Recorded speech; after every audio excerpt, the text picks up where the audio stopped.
This conference will now be recorded. Okay, great. So today we will be talking about the neural network. And how does funneling process? Yes, ma'am, that's right. Funneling process. You're absolutely right about that.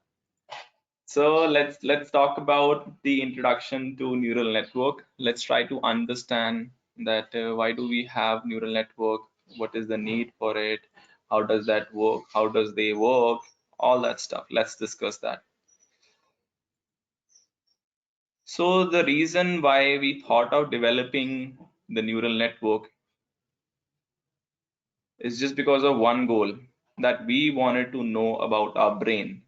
We want to know the functionality or the function or the structure of our brain, how things work in our brain basically. So this is just a diagram that I've shown here. So the need for it was to understand the brain, and that is why we had, to understand how, our brain work, how our brain process when you see things, our neurons at a microscopic level, to understand it better. So that was the need for the neural network that we thought of. The reason why we also need a neural network, because we had good computing power, but we could not, at that point of time, with just by writing some for loop and just by writing some program, we were unable to identify between dog and cat. So you might think it's a very simple task, why the computer is not able to do that. But that's what we try to figure it out with the help of neural network. And let's try to understand why it's not possible with the help, without the neural network. So we thought that we have, according to the Moore's law, we had a lot of a lot of transistors and a lot of computing power, but still, with the help of a lot of computing, why we are not able to perform this simple task? Every time, if in computing, if we want to perform a task, we have to write lots of for loop, if else statements, right? I guess, yeah, we all love for loop, if else statement, but to sit and to write down all those instructions. If this happens, do this. If this happens, do that. In this case 3, inject this. In case 4, dispense coin. So all these loops a programmer have to sit and write down. So we thought of, how does our brain work? How does we make decisions in our life? We'll try to understand the neurons in our brain. How does they work? How does our brain process information? How does it keep track of information? So basically, if we talk about the microscopic level, if you will look in the microscope in your brain, then you will have these different kind of neurons in your brain. You might have seen this sort of videos on YouTube, on in some movies as well, when they talk about the neurons in the brain and all. So basically, this is the core structure of a neuron. Is this is the this is this is some, you can say, some sort of root, and this is another root, and this is, you can say, this is a median wherein the information is passed on. So information is passed on, if we get some input, it will pass on that information to the output. Just like, you might be thinking it's just like an electrical circuit, but yeah, it does basically, it does pass on the information in the form of electrical and chemical signals whenever it receives some inputs. And if the input meets the threshold value, then it will what we call fire up. We call that firing of the neuron. Or if we receive some input and it is below the threshold value, then it will not fire up. What I mean by fire up, let's say if you will press the button of your light, then it will get, either it will get turned on, or either it will not. So there are only two options that will happen. So let's try to look at the depth. So basically we call them dendroids, and this is the input. This is the input when we process information. The information is processed through the dendroid, and this is the cell body where the information goes, and it checks whether it is crossing the threshold value or whether it is below the threshold value. And again, if it is above the threshold value, then it will pass on that information to the axon, and the axons will fire up. just like switching, light switch. So this is cell body. I've talked about this. Now let's look at it this way. Let's look at a simple example. Let's, with the help of this flowchart that we have. So what we are saying, we have some input, and that input is going somewhere in the middle, which is in the previous case we can say this is a cell body where the input is going, and there is some processing happening where it is calculating something, and then it is giving out that information further. So now let's say at this particular point we have three inputs. We have input is coming from 3 points, at this point, at this point, at this point, and then it is going at this point. And now you might be seeing this this arrow is of bigger size, you know, it's highlighted, it's of smaller size, it's a very small size. So what we can say, this is the strength. We can consider it, it is a strength with which the input is coming. So let's say it is this neuron. So as I said, either the neuron is going to fire or either it doesn't. So let's say this neuron fire, and this gives information, sub information, which is a very strong information. It passes on that information to the middle layer, or this one, this blue one that we have here. And then this one gives information which is you know, which is also information. It fires up with some weight, I will say, and this doesn't give any information. Now whether this information is going to go forward or not, it is going to depend on this neuron, this particular neuron.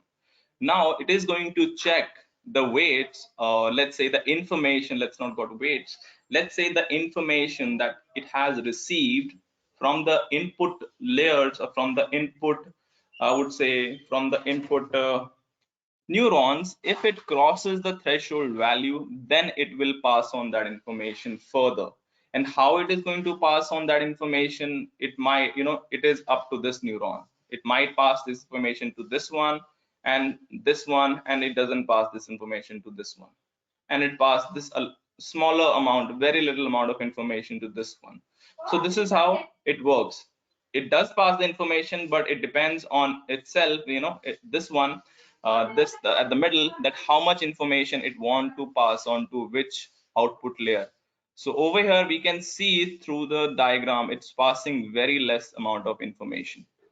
So then we come up with the idea. This was the first idea that came for the first neural network in 1943, which Warren McClough and Walter Pitts thought of. So they developed a neural network, the first computational model of neural network, with the help of this particular idea that they have in their mind. But then, you know, we've talked about, yes, this is how the neuron work, but we did not understand, or we didn't talk about how did the learning happens.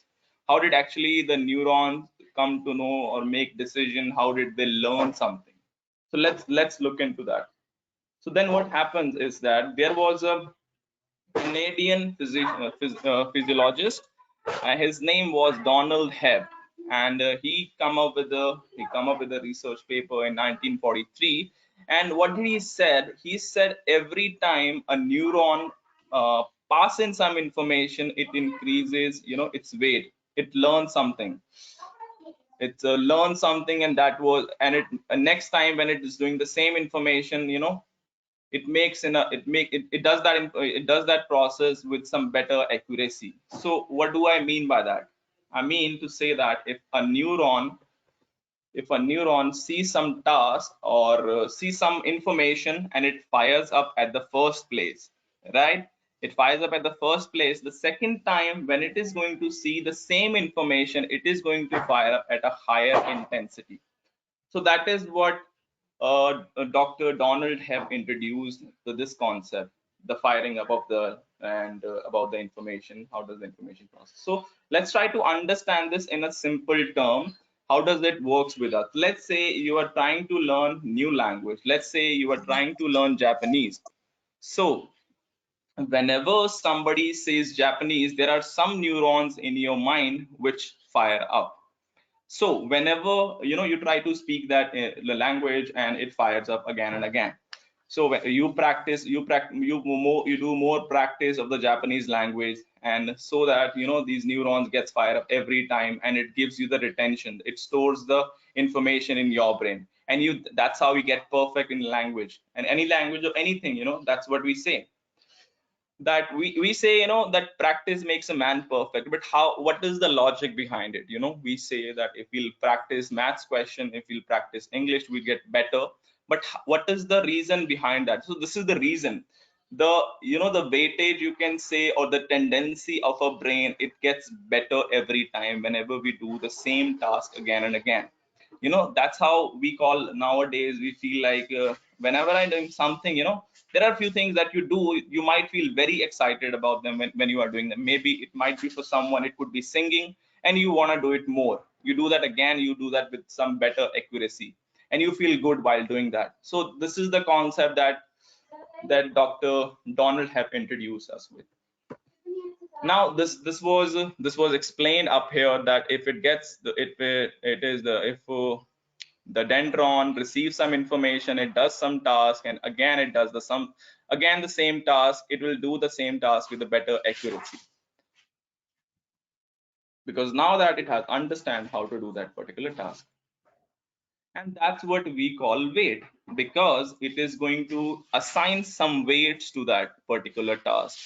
By weight, what I mean by that is that whenever you are doing a task, or whenever you are learning English, every time you speak, not English, let's say Japanese, that example that we were going for, you were learning Japanese. The first time when you spoke Japanese, you felt, what is this language? I mean, but after some time, when you keep on practicing, you keep learning something better. So the language proportion keep on increasing.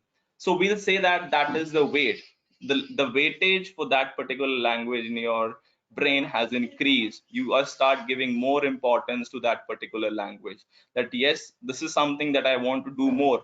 You can relate this to some of your hobbies. Some of you might follow some hobbies, maybe going to gym, maybe doing some sort of exercise, or practicing yoga, singing. People have different sort of hobbies. So whenever they do that task, they assign the weight to that particular task. How does that work? Let's say you come up with, let's say somebody asks you to read the history literature, and you feel very bored reading that history literature. You go and try, you just because somebody said it, you just go and try that out. And when you go and try to read that literature, you feel very boring, so you won't go and do the same task again. You won't give the importance to that particular task. Let's say you like maybe some sort of horror stories, or some sort of sci-fi books or sci-fi movies. So if you watch that particular movie, or maybe if you read that particular book first time, if you feel excited reading it the first time, then you will assign that some weight in your mind, that yes, this is important for me.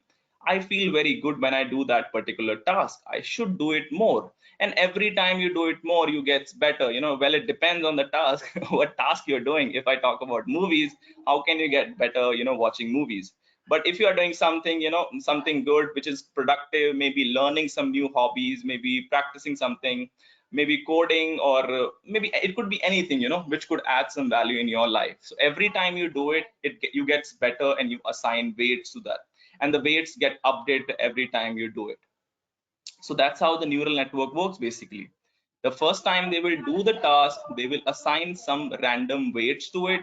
The next time they do it, they will again update the weights, whether they perform the task in which fashion, whether they liked it, whether they didn't like it, whether they are able to do it in a good way or not in a good way. So does that mean now do we understand our brain completely? Well, I want to say that we did, but actually we didn't. I mean, we couldn't. We are on the way to learning more about our brain, but these are few concepts that we picked out from our brain. That this is how our brain works. This is how some of the tasks that our brain do. So did you understand it? So we can proceed further. And this is how, okay, great. So I wanted to keep it slow today because so that you can grasp what I'm trying to tell you, and you can assign, you know, good amount of weights to the learning that I'm trying to provide you guys. So I want you to assign good weights to the learning that you have, and so that you can practice it more. So this is how we do image recognition. If we are able to assign weights, then we'll be able to do the image recognition. When we see someone, we'll assign some weights, we'll remember some of their gestures, and next time when we see them, then yes, we recognize them with the help of some weights.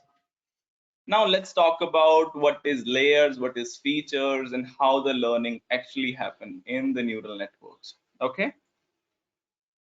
Now when you go on the internet, or maybe on the hacker rank, or maybe on the LinkedIn, on most of the time on the Google, it's trending news about the deep learning. It's the advanced topic, everybody wanted to learn it, you know, you can do a lot of things with it, but let's see, you know.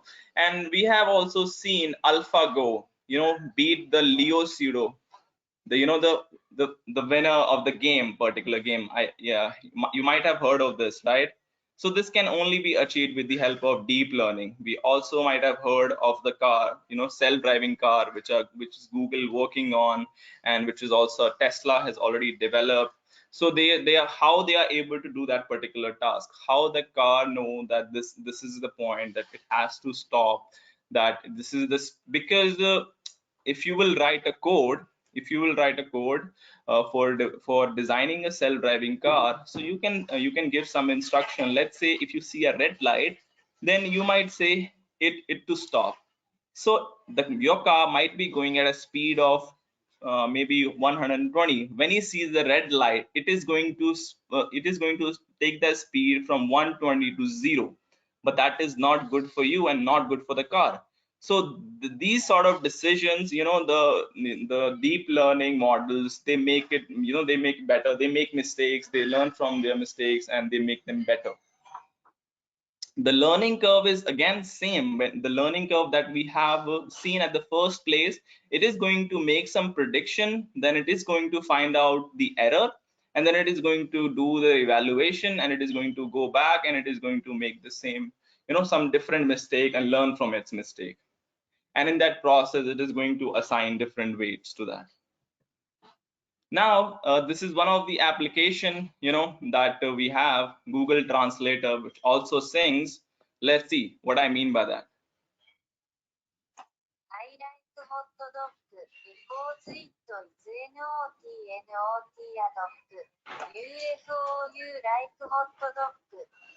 Okay, so we also have a song for that. Let's go with that.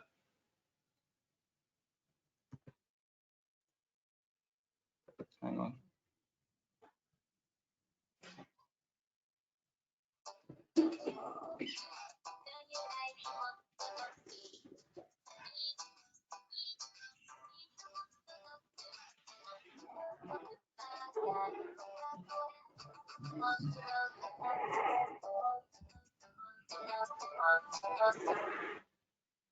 Yeah, so this is how deep learning is different. You know, you might be thinking that how it is different from all the algorithm that we have, like linear regression, logistic regression, decision tree, and this is why it is different. We'll look into that, how it is more different from the other fish that we have in the pond.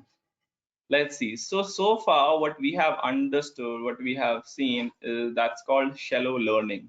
So what do you mean by shallow learning? In shallow learning, you have to select the features on its own, and you have to do the manipulation on those features, which feature is important for you, how you are going to assign the weights to that particular feature, and you try to find out these values, the alpha 0 or alpha 1, you know, the theta 0, theta 1, and so on and so forth.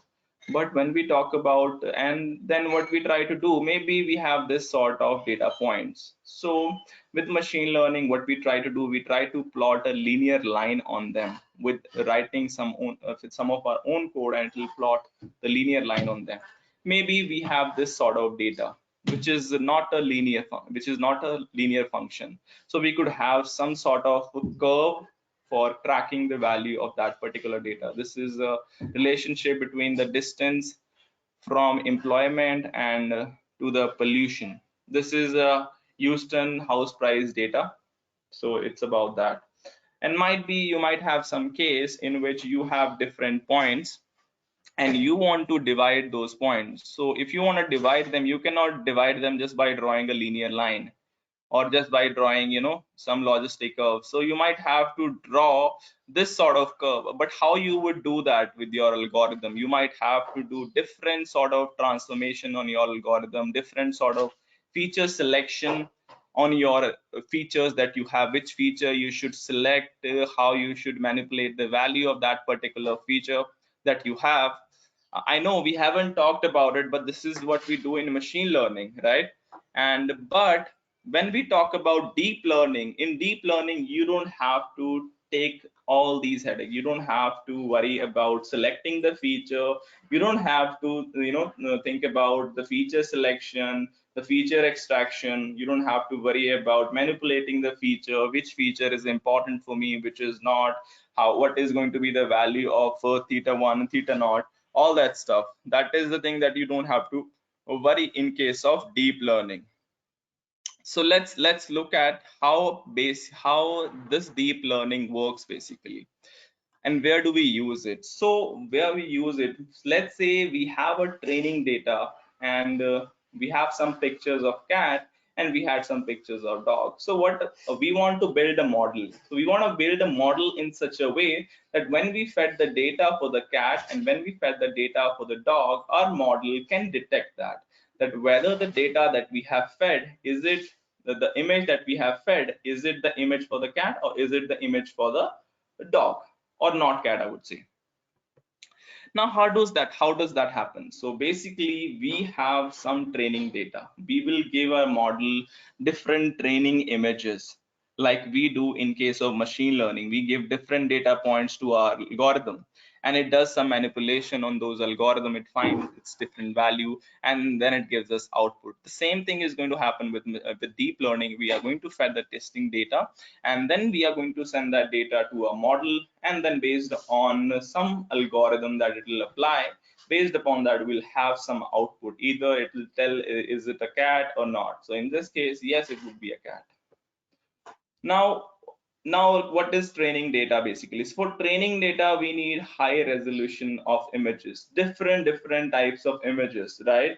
I think I've talked about this at the first day when we were learning, when I give you the analogy of tomato, that when we were kids and we were learning about different tomatoes, so we showed them different pictures to kids, different pictures of tomatoes of different colors or different size. So we do with the, you know, cats also. We show our model different pictures of cats, you know, of different color or different textures, as you can see, and we tell the model that label data, we call it, you know, in machine learning we call that to be supervised learning, but in deep learning we call it to be labeled data, because we have to tell the machine that this data that I'm providing you, this data is for the cat and this data is not for the cat. This data is for the cat and this data is not for the cat, right? I have to give some labeling at the initial stage for the machine, for the deep learn for the machine learning, or for the deep learning model to make any decisions. So this, but what does it do basically? So it takes away the power from us. Basically we are not really doing anything for now.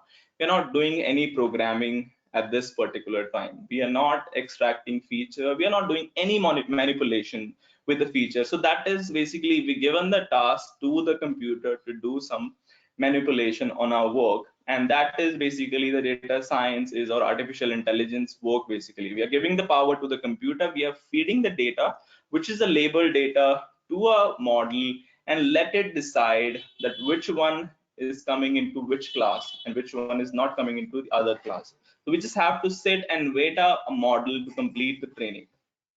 So let's look at this way. Let's say how basically the learning is going to happen. So let's say we have our data, the training data that I've talked about.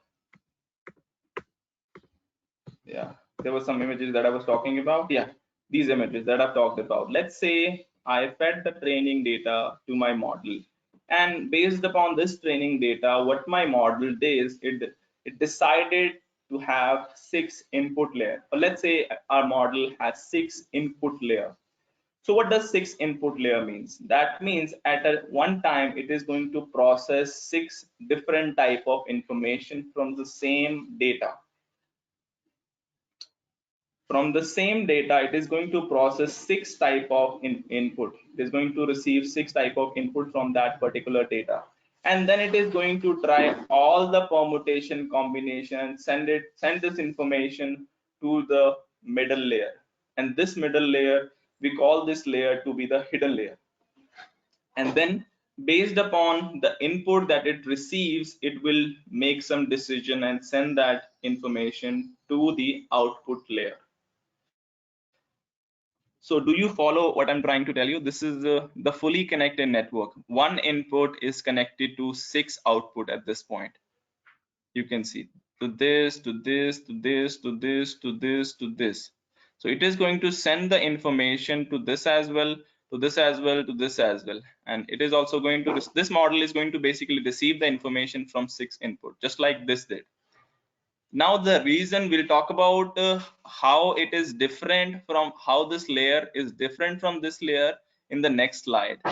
So let's say that it receives some information, and then it's based upon some feature extraction, it extracts some feature and it sends those feature to the hidden layer. Now the hidden layer, based upon the weightage average, it will send the output, it will send that information to the output layer. Now how the output layer is going to work? Now the output layer is going to work in this way. There was a step function that we have at the first place, but nowadays we are using this probabilistic function basically. So what does it mean basically? Let's try to understand. Let's say we have 6 hidden inputs, and our 6 hidden inputs giving me the output. Let's say that my input is my 4 inputs are saying that the information that you gave me, based upon that information, I can say, this one is saying, I can say this is a cat. The image that you gave me, it's an image of a cat. This one also say that this is a cat. This one says nothing, because I said either the neuron is going to fire or it doesn't fire. It's going to say nothing. Then it will say it is a cat. Then it is going to say nothing. Then it is going to say it is a cat. Now we have 4 yes and we have 2 no. Now this model is going to decide based on the weighted average, and it is going to take the probability, that what is the probability of the input image that I have, that of it to being a cat. So we'll say it is 4 by 6, which is a very high percentage, and we'll set some value, that if let's say for now, let's say if it is above 50% or above 0.05, then we'll put in this category. If it is below 50% or 0.05, we'll put it in this category. So in this case, we have it above 50%, so we'll say yes, this is a cat. So this is how the learning works, and this is how different layers in this neural network works basically. So this function that I have here, which is going to make a decision, this function, the probabilistic function that I have, is called the activation function. Okay, this is again a new jargon that we have, but I guess we have to go with it. This is a new jargon that we got, that is activation function. Some of you might have read about, these activation functions. We have different type of activation functions, ReLU, sigmoid, right? I guess some of you might have read about this. Any of you have heard about these functions, activation functions? Sigmoid. Okay. So yeah, it's a probabilistic function, sigmoid. It's a multi-layer perceptron. Yes, yes, yes. Yes, sir. We'll talk about that. Yes, yes, yes. Right. So when I was talking about, this is the input layer that we have, and this is the hidden layer that we have. And as Sir pointed out, this is a multi-layer perceptron. I don't want to give you this name because this is again going to bounce off. So let's say this is a simple neural network that we have, and after having some information processed to the hidden layer send the information to the output, and based upon the input from the hidden layer, the output layer makes some decision based on a function which we call a activation function. Okay, so this is how the learning take place. Basically, the inputs get connected to all the layer and it assigns some weights to that. It assigns some weights to that at the first place. It gives some random weights to it, that I give this much weightage to this, I give this much weightage to this much weightage to this much weightage to this much weightage to this much weightage to this.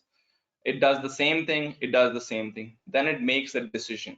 Then based on the decision it is going to make, then the weights are going to update it in this fashion. First these weights are going to update it, then these weights, then these weights, and so on. So let's try to understand what I mean by that, how the information is basically fed. Now we have seen the this is basically the 3-layer, and this is a 4-layer information. Now how this is affecting our model, how this is giving us better accuracy, let's try to understand that what is the difference between having one input layer, one hidden layer, and one output layer, then having one input layer and two hidden layer, and then making a decision, right? Because the reason or the advantage that I would say is going to be, when I'm going to have one input layer and one hidden layer, what is going to happen in that case? Let's look at this way. So it is going to process some information, it is going to do its feature extraction, and based upon those feature extraction, it is going, this hidden layer going to give some decision, going to make some decision. It will create its own feature, and then it will give that information to the output. Exactly, we'll get more accuracy. But in case of when we have two hidden layer, what will happen? It will fed the when we'll have the input, and it will give us some information related to the feature. Then this hidden layer will create its feature, and it will pass on those feature to another layer, maybe this hidden layer that we have. And this hidden layer then creates its own features, right? I'm talking about the features again. I'll give you an analogy that might give you the understanding. I have that in the next slides. So this is going to create its own feature, and it is going to send those based upon those features, it is going to make a decision, and it's going to send that decision to the output layer. That based upon the feature extraction that the first input layer did, based upon the feature extraction the second hidden layer did, and then what I've understood is this is going to be a cat, this is not going to be a cat, this is going to be a cat, this is going to be a cat, this is going to be a cat, and then the output decides. Now let's stick to this for now at least. So how does the input layer work basically? How does we decide how many input layers we should have? How many, I have here mentioned 6 inputs, right? So how should we decide that how many inputs neurons should be there? Let's look at this way. Let's look at how the data is going to fed into a model. Let's look at this way. So I've also given another example in case when we have 3 hidden layer basically, then it is again going to give us more accuracy. This is going to give some features, this is going to create its own feature, pass on to them to the second hidden layer. The second hidden layer going to create its own feature, then it is going to pass those feature to the third hidden layer, then the third hidden layer is going to create its own feature, and that information is going to be processed to the output, and based upon all these hidden layers and inputs, then the output will make the decision. So you can clearly see there will be more accuracy. Now when you are solving one question, let's say you are in a class and you are solving, you are in a high school, so your teacher gave you one question to solve. So you solve that question and you ask your friend whether I solved it correctly or not, and then your friend did some manipulation, yeah, this was a mistake, you could do it better. then the other friend pass this question to your another friend, maybe sitting on the next bench or somewhere. So that girl or that guy or boy or girl solve that question and tell this was the mistake that both of you were making, we could do it better. Then it will pass to the another guy in the class, and then that guy is going to solve that particular question. Might be it finds some mistakes in that particular question, it will solve that question. Then we are going to make sure, before showing it to the teacher, what we want to do, we want to pass this information to the smartest guy in the class. So let's say this is the smartest guy in the class. All the equations that we have applied, the way we solve it, we send it to that guy, and he'll see all the the improvement that you did in the question. Then he'll, based upon that, he'll say that yes, this is right and this is not right. You could do it better. Go back, because it happens all the time. The smartest guy, he's not going to tell you the answer. He'll just say there is a mistake in your question. You can go back, you can solve it again. Then you might go back, you might try to solve it again, and then the same process follows. So I guess this analogy gives you some understanding of it. Now let's see hidden layer, sorry, accuracy of network by increasing hidden layer. Neuron in hidden layer is not. What is that you're trying to point out? Accuracy of network by increasing hidden layer. Neuron in the hidden layer is not correct. Yes, it is not. I'm just giving the basic idea for now, at least. Let's not talk about specific things, because everybody won't be able to relate this, right? Because they don't know about, for now, the hidden layer, what is the purpose and all. So let's just stick to basics for now, at least. Now how the data is going to fed into the model. Let's look at that. Let's say I have an image of cat which is just like this. So the image is 30 cross 30. So you might be all aware of this fact that image, we have some pixels related to those image. So let's say this size is 30, this size is 30. So 30 multiplied 30, that is 900. So it will have some values for it, and this is going to be in this form of matrix. We're going to convert that in this form of matrix. You can call it, just call it array, whatever you like for now.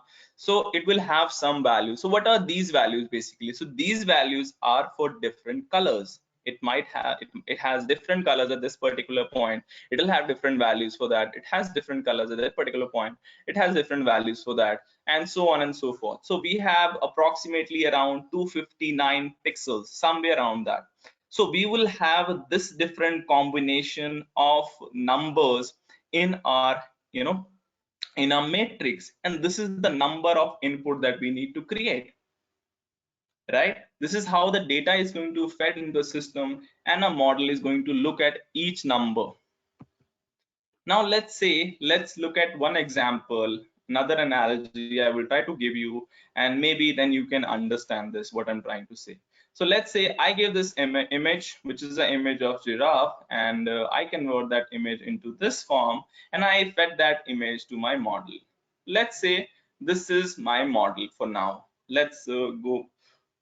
So what happens is that when this information is fed into the first input layer, the input layer will send that information, and it might extract some information from it and send that information to the hidden layer.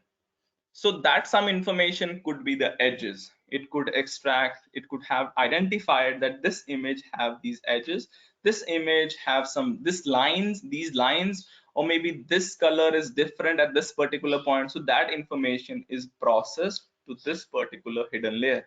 Now let's say for our understanding for now, that this hidden layer, what it does basically, it creates its own feature. Because what happens is that when you tell some things, they have their own understanding towards it, right? When you tell a story to a person, it will create its own analogies, it will create its own understanding, or it will create own perspective to that, because subjective point of view it will take that way. So it will create its own feature. So maybe based upon the input that it had received, now it is able to identify the texture in the image. that what is the texture in the image, what is the specific color that this image has, maybe which part it has more contrast, or different thing it can do. Now it passes that information to the another hidden layer. Now what this hidden layer might do, this hidden layer might do give it more precision. It identify the textures, so it might identify some dark spots in the image, maybe some whiteness in the image. It could be of different features. Then it will create its own feature. We don't know what those features is going to be. Let's say it identify the whiteness in the image. Then after seeing all the output of this hidden layer will create its own feature. Let's say for an analogy, let's say that it creates maybe the eyes, it creates maybe the nose, it creates maybe maybe the face, it creates might be the leg of that particular image that is fed. Then it sends that information to this output layer. For our understanding, let's say this is the CEO of the company, and some information was passed into it, and it got passed on to, let's say, to Mark. Now what happens is that Mark is talking to his senior managers. So Mark is asking, you have done your analysis, right? So they said, yes, we did it, sir. So tell me, based upon your analysis, what exactly you conclude. Do you think the image that we have, is it an image for cat or not? So this guy at the top, he says, yes, sir, according to me, it is a cat. And this guy say, yes, sir, because he follows this guy, and he say, yes, sir, according to me, it is a cat. This guy say, yes, I also believe that this is a cat. And this guy says nothing. He says, you don't want to say anything, but will not ask this question, because we have talked about this, either this neuron fires or it doesn't fires. So he doesn't say anything, he just says silent. He just says, sir, I need more time, I cannot decide for now. Let's say he say this. So Mark look at all its output, inputs that he have received, and then he'll take the weighted average. Weighted average, everybody is familiar with that, I guess. So he'll say which answer has more weightage, which answer has more weightage, and based upon that he find out that three of his managers are saying that it is a cat, so he should listen to them. This guy, he's saying he needs more time. I mean, what exactly he did, I gave him a lot of time to do the work. Why couldn't he complete the work? He couldn't give me an answer. So I'll stick to these guys, and I'll say that yes, I'll give the client to the answer that the input or the image that you gave me, it's of a cat. But we know the answer, right? We know that this is not a cat. So the client will tell him, Mark, what exactly you did? That was not a cat. What exactly are you doing? You take so much of time, of ours, precious time, and you are not even telling me the right answer. So the client will yell at Mark, and Mark will go back and call up all his manager for the meeting. So they are sitting at their fancy chairs, maybe a $45,000. They're sitting at their chairs, and Mark asks them, tell me that how did you decided? Or he doesn't ask this question. He says, because this is what happened. This doesn't happen, He's going to come. He's going to start yelling at them. He'll say that how can you say that this is a cat, all that stuff, the bossy stuff that we hear, that how can you decide, blah blah blah, and all that stuff. So this manager, what is going to now, the perception that he will have in mind, that he need to listen more. He didn't listen to this guy, he need to take better decision. So what he will do, he will give some weightage to these layers. Now he had some weightage for this, he gave more preference to this guy. Then he thought, yes, this is also good, this is also good, and he thought this is useless. So now he updated his weightage, or he updated his idea regarding these managers. He said, this is not good, this is not good, I'll reduce its weightage. I was giving more weightage to this guy, is what he was saying. I'll reduce the weightage of this, I reduce this weightage of this guy.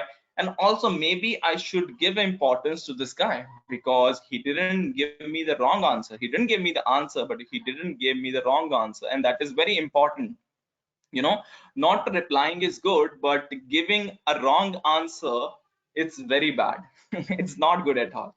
So now they are angry. The managers, they are angry because Mark had yelled at them. Now they are very angry. What they gonna do? They're gonna go back and they're gonna call up another meeting of their associates. So they're gonna ask their, or maybe the sub managers or the manager or the leads, whatever you can call them. So they call the leads and they tell them what exactly you did. Mark told us so many things. Just because of you, we have to hear so many things of Mark. He yelled at us. He did this. He's going to fire us. All that stuff. So they'll say, so we'll look into it. We'll look into it. And now this guy also going to decide, maybe I listen to this guy too much. I need to reduce it. Reduce to this guy also. Reduce to this guy also, and so on and so forth. So they also updated their weights or importance that they were giving to these guys or these associates or leads. Now what happens is that because they have received information from somewhere else, now what they're gonna do, they're gonna go back and shout at their associates, or maybe, yeah, let's call them associates for now. So they're gonna go and call up another meeting of the associate and they're gonna yell at them that why you did what you did, all the same, blah blah blah stuff and all. So then they are also going to, after the end of the meeting, they'll say, yes, we'll go back and we'll do the work again. Right now, once the meeting is over, they are also going to update the weights of the inputs that they were receiving. Maybe they were giving more importance to this one, maybe they were not giving importance to this guy, maybe not to this guy.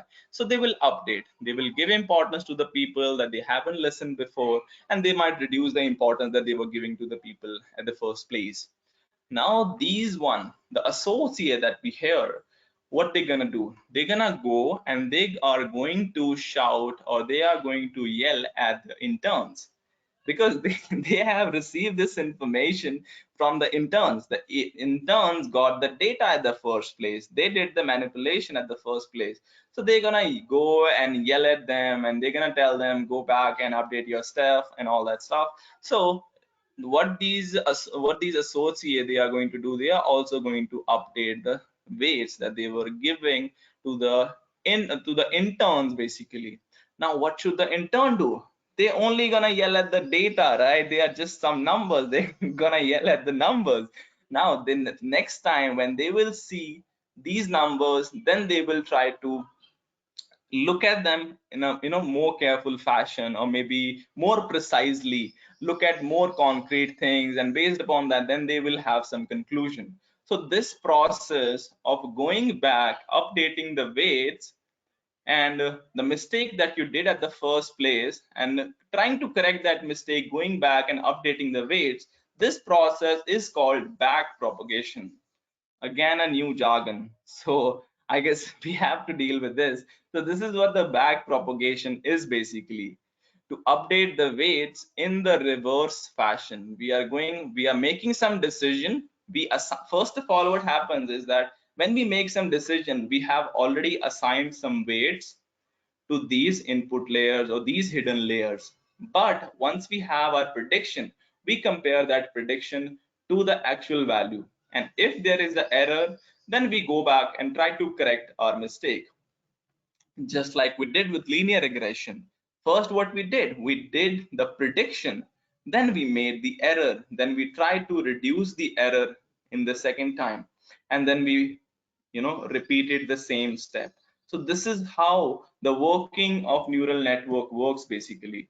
So this is how, now you might be thinking that how we are going to reduce the error. We are going to follow, we will have again some sort of function, the cost function or the loss function. We'll try to reduce the loss function, right?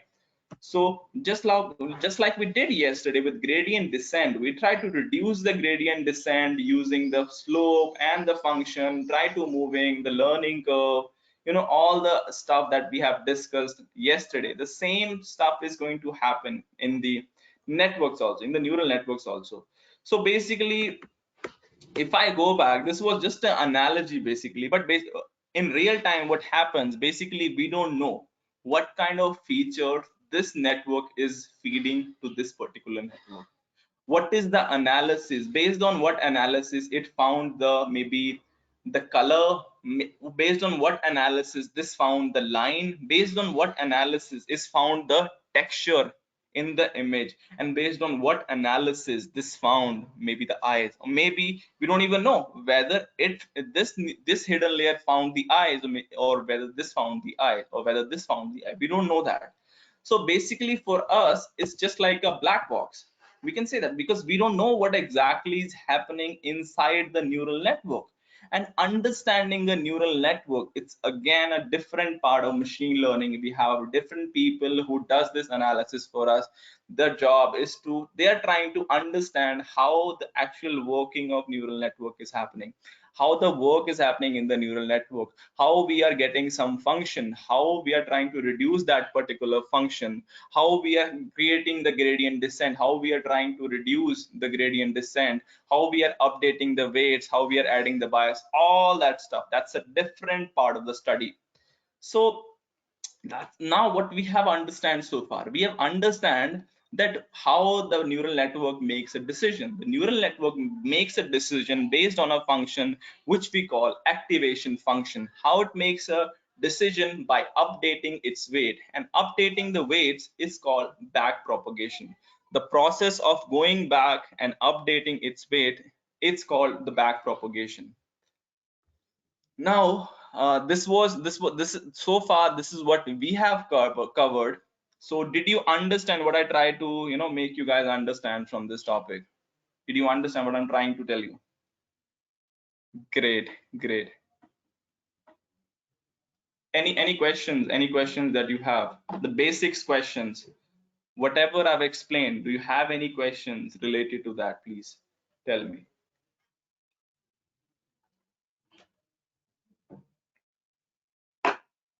So now might be able to relate by the analogies that I try to give you.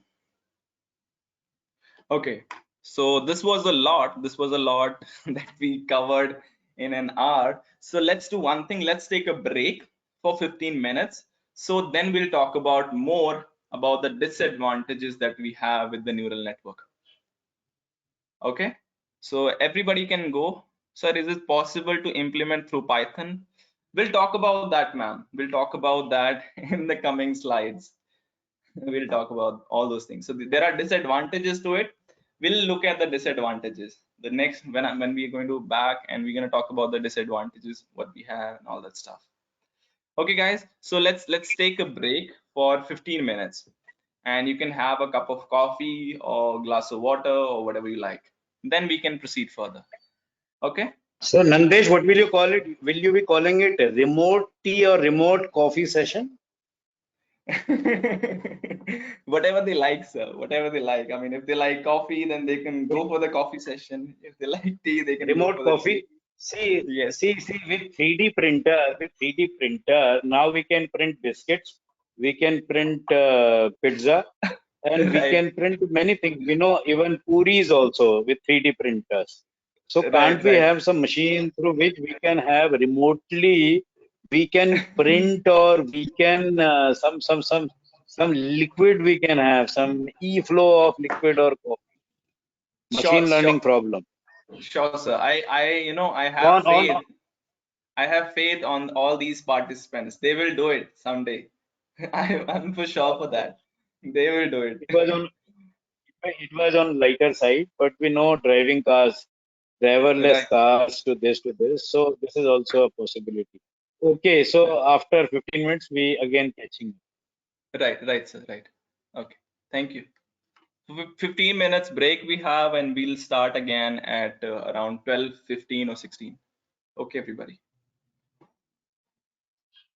Sir, you are making hungry now. Okay. Okay, great. So we'll talk in next 15 minutes. Bye bye, guys.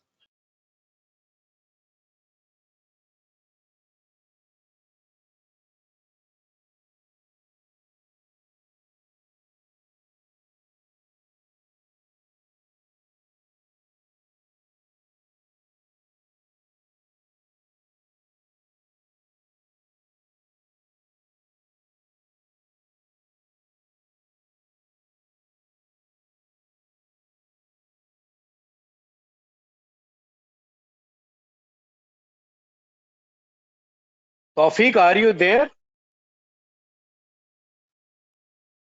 Hello,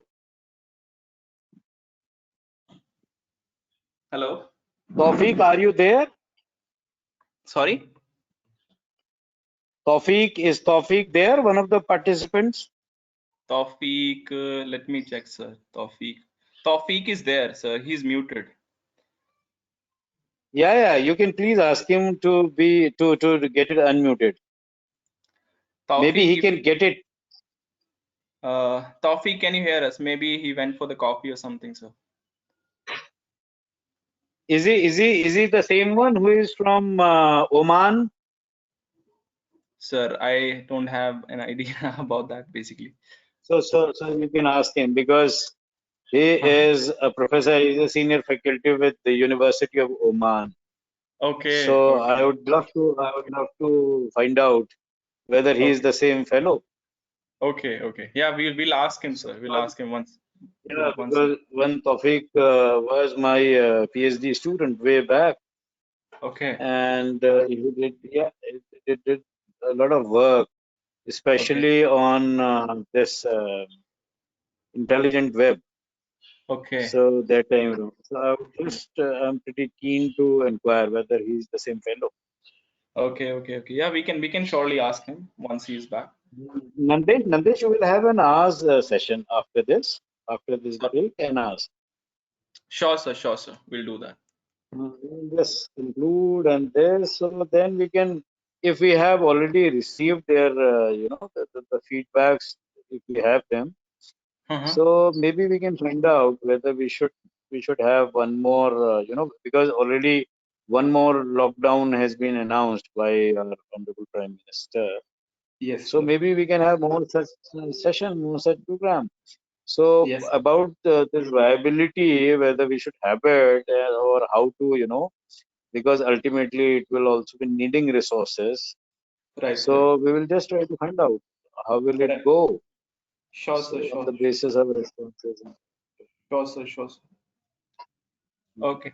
So how is it Thank you. in Delhi? Is it fine? Which locality are you in? So I'm in Ludhiana. I'm in Ludhiana right now. You are in Ludhiana. So Yeah. Ludhiana is all closed. Sorry. Okay. Ludhiana is all closed, locked down. Yeah. Yes. All India is locked down, sir, right now. I was But in Delhi. there was some activity. Yeah, it was there was because traders and these manufacturers in Ludhiana, they were demanding, especially these bicycle walas, they were demanding that Uh-huh. this production must start because there are hundreds Yes. and thousands of workers, those Right, who are sir. working there. So they Right. are all in Right. despair. They want this Right. lockdown to be relaxed. And Punjab government, they came up with something. I don't know whether it has been implemented. Yes, so So I what the don't know. government said is basically they said if they can keep the worker, if they can give them shelter, if they can give them food, and if they can take care of the worker, they can start the work. But then they said That was yeah, they won't be able to do it. there was the catch. There was the catch. Few of them they have already done it, Yes, wherein they yes, were yes. needing a smaller set of workers and a smaller number of workers, Right. but wherein they have large number of workers to keep them, Yes, 24 yes, by 7 is difficult for them. like Hero Cycles we have in Ludhiana, we have Even Cycles, so so they are big companies that we have here. So might be they have the meetings going on. Maybe one of my friend he's working with Even, so he said like they're gonna call him for the meeting of some sort. So they might be planning to do something. Nandesh, how far is because this Ludhiana road, this Chandigarh, Ludhiana. So there is the Mhm. Chandigarh University, CU, Yes. and it's a private university, not this Punjab University, not that one, No, no, yeah, but this yes. Chandigarh University. Because I was part of this UGC team that visited that university for the necessary, this regulatory part. And I Okay, was pretty surprised to see that university, lovely university, beautiful. And the kind of right. work, especially their robotics, this laboratories and all the facilities, especially in fact for all this also, data sciences, I Right. think excellent facilities. Right, So right, sir. Right. yeah, and large number of students. They not only they were that time they were involved in so many different projects. So it was Right, right, about right. a year back, not even a year back. Right. So Uh-huh. about 8, 9 months back. So So they have it like is in Ludhiana, Punjab. they have three campuses, in that particular region. It's in Mohali Road, I guess. Mohali Kharad Bypass Road, somewhere before Kharad, I guess. I don't know, but the name of this university is the Chandigarh University, and the this Yes. promoter owner is also known to me. And there was some Kapil Suri. He was also with Okay. this one. So I don't know, but I was Okay. pretty impressed. Though it's a private university, and but Right, right, right. excellent facilities. So Right, I right. was pretty. It is on this Chandigarh Ludhiana road precisely. Yes, sir. Yes, yes, yes. It is on. It is like approximately it's like 70 to 80 kilometers away from Ludhiana.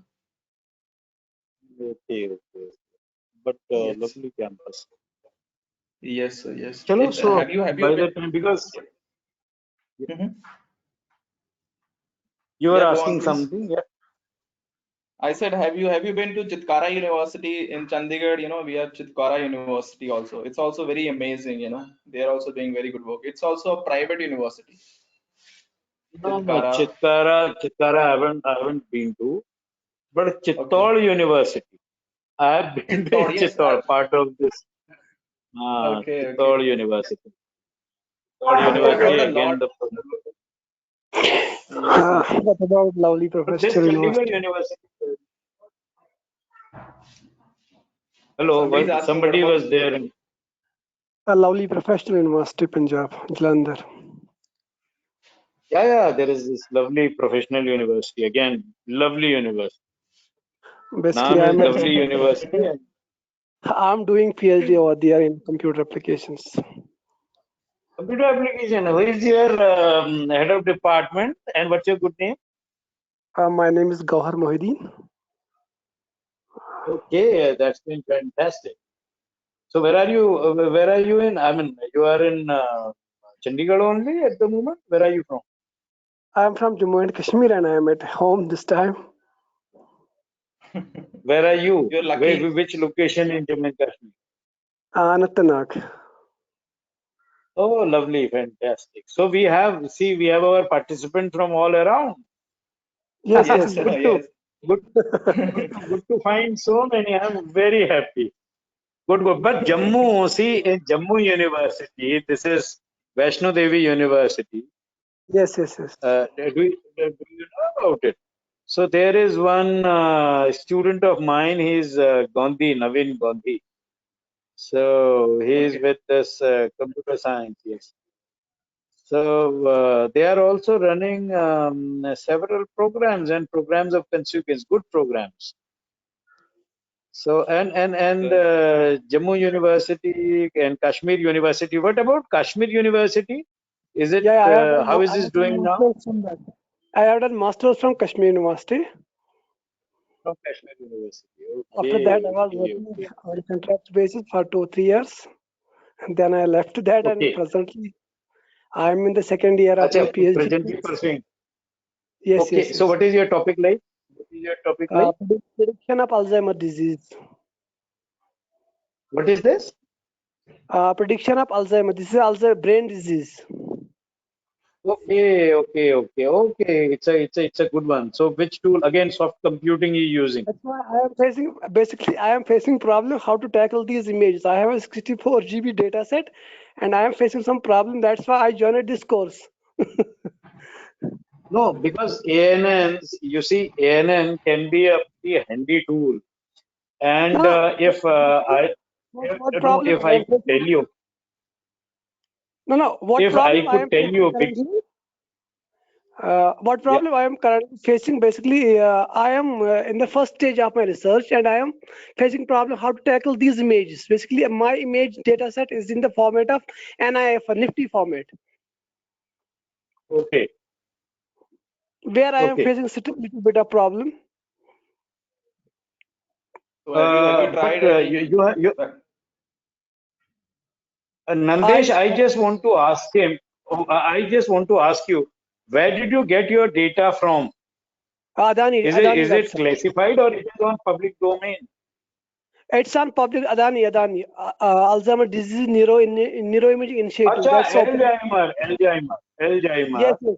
Yes. It is for Alzheimer one, because I had certain access to certain data sets, and especially from this PGI Chandigarh, and Okay. it was on yes, oncology, and one lady, some girl, she was doing that work and she had come to me.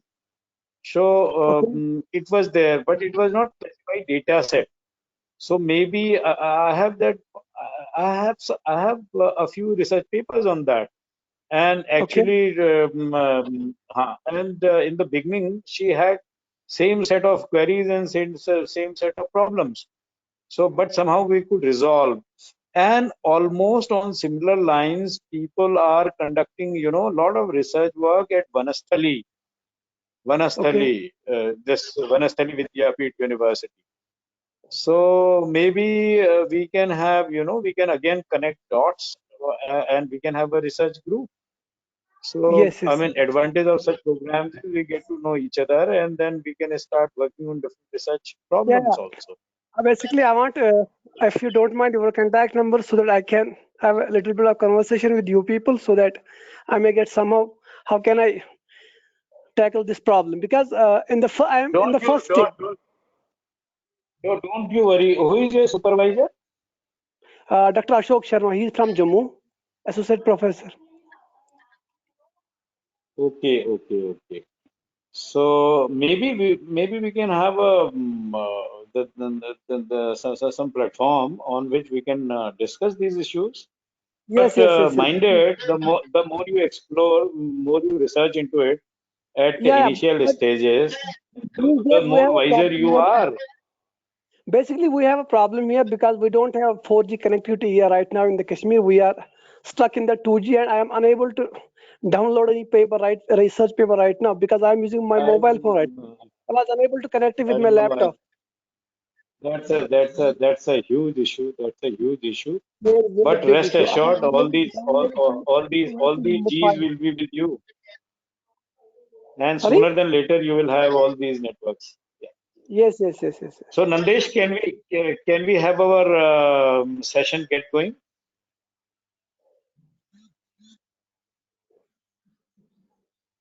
Yes. Hello. Yes, sir.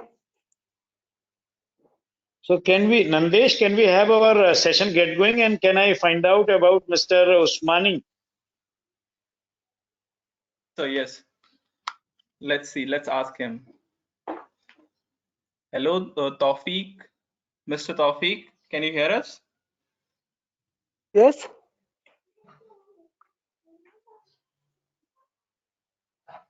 Hello. Yes. Hello. I think sir he's not responding.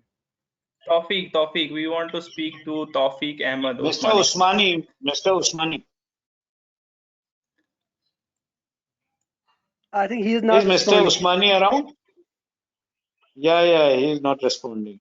So maybe what we can do, our very eminent, this PhD scholar from Jammu, we can have separately we can discuss these issues, and all these research related issues we can resolve, we can Right. find out, and Right. maybe we can have his ID, or you can share my mail ID with him.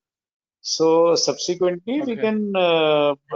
we can resolve all these issues. These are not big issues basically, but you Right. see, Right. Right. we just we just got to find out means and ways through which we could tackle these issues. Right. Especially connectivity is an Right. issue, because unless he has access to research papers and these proper Right. communications, you won't be able. And I don't know how is he accessing all these data sets. That's a huge worry, especially Right. for Alzheimer-like disease. Basically, I Right. did in the month of March, April. I was in the university. I just came 1 month back here. 14th of March, I came back home. Okay. I was in the university. I did my first presentation, luckily, on the 14th of March. And then I came back Okay. here. Yes. Okay. So enjoy yourself So you're and lucky. You're enjoy, very lucky.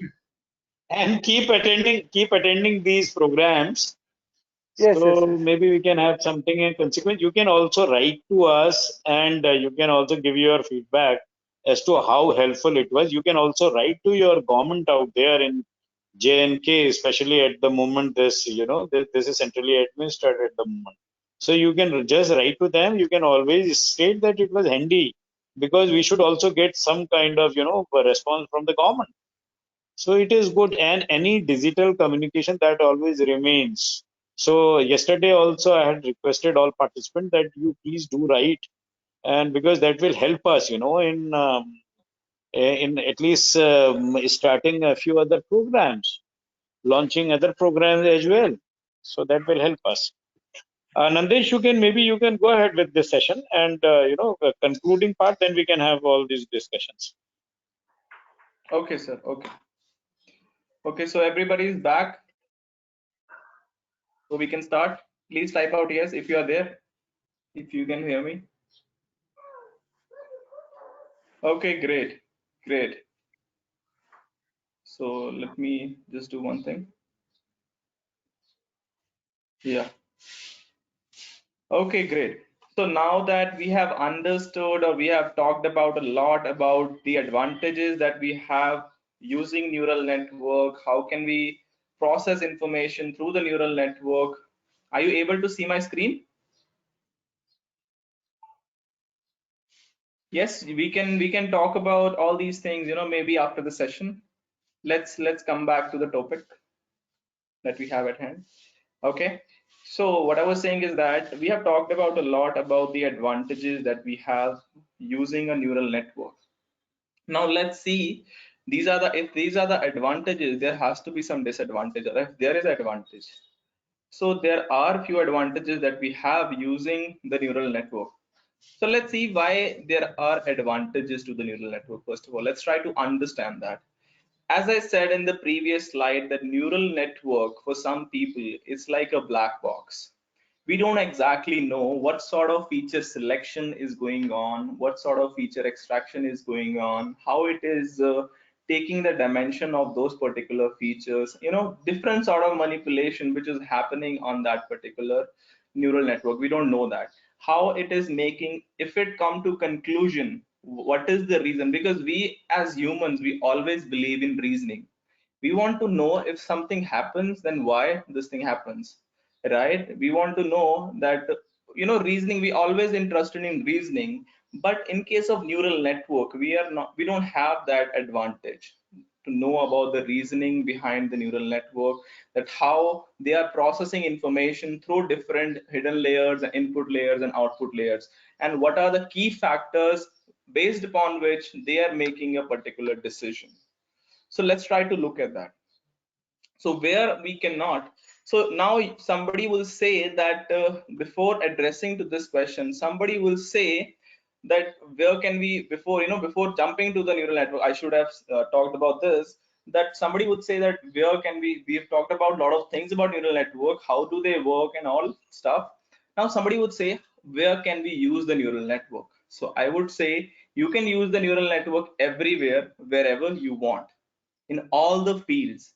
But do you want to really use that neural network for solving that particular question, that particular problem? That is the question that you have to ask yourself about after going through these disadvantages that we are going to talk about.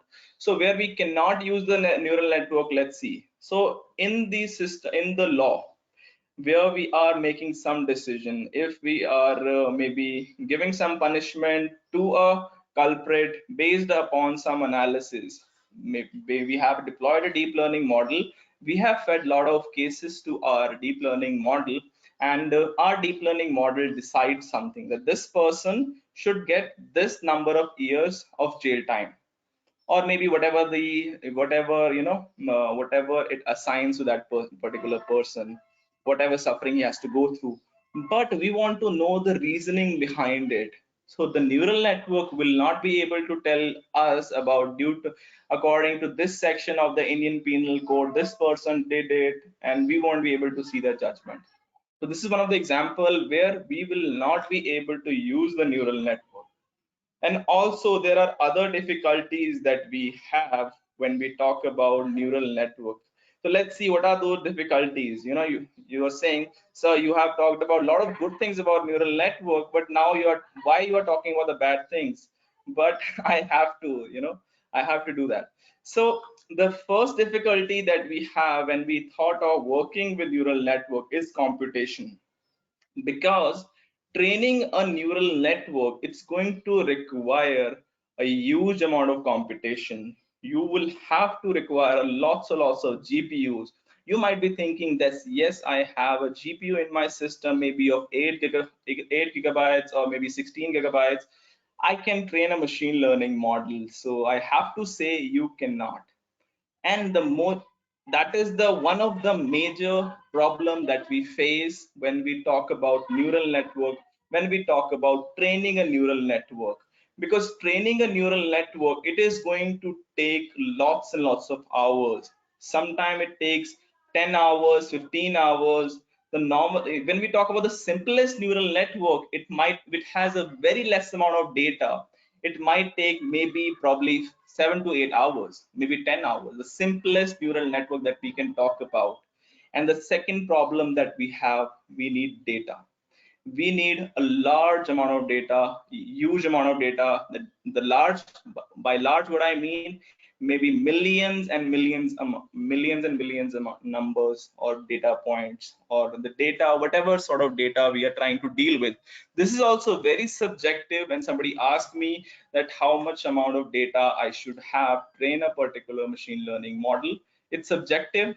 But let's say for a broader perspective, I would say it's very large. Usually if you want to get your model to make good predictions, you need to show your model lots and lots of example, because it is only going to learn from the mistake, and by seeing all the previous examples. So more the examples you will show, the more the accuracy the model you can have. So Viduti is saying, how do we use the neural network? So we'll talk about this, Vidushi, we'll talk about this. Just wait for it. So as I said, that about the day computation is a problem. Then we talked about data is a problem that we have. Then we talked about, that we don't exactly know why Mark made a decision. If he made a decision that it is a cat based on what thing that he saw, he made his decision. I just gave you just a simple analogy so that you can understand it, but what exactly happened behind it, we don't really know. We don't really know how he's making that particular decision. What are the feature this layer got? What are the feature this layer got? So we don't know. For us, it's just a black box. Now let's talk about the number of input layer, the number of inputs or number of the total neurons that it might require. Before moving to the data points, let's understand how many number of inputs or how many number of connection are going to be there. So let's look at this. So this is going to be the 6 input layer, 6 hidden layer, then 6, and then these are then come be combination of these, and so on and so forth. So it comes out to be the number that we have is, I guess, how much is it? It's 90. So we need 90 connection. So what does this 90 means? 90 are the number of features, you can say. When we talk about data point, the data that we have seen, the first algorithm that we applied on, that has only one feature and one output target that we talked about. So we applied our machine learning model on that, and you have seen how much hard work we did to code that stuff. But here we are having approximately 90 parameters. And if you remember, previously I have shown you the number of parameters that we would require to train a linear regression. There were 3 parameters, right? Theta, yeah. If we talk about multiple linear regression, we would have this sort of parameters: theta naught, theta 1, theta 2, theta 3, and so on. The number of parameters, the number of features that we have based upon that. The simplest linear regression that we talked about, in that case, we had 2 parameters that we were trying to reduce. If I go back and if I try to show you that,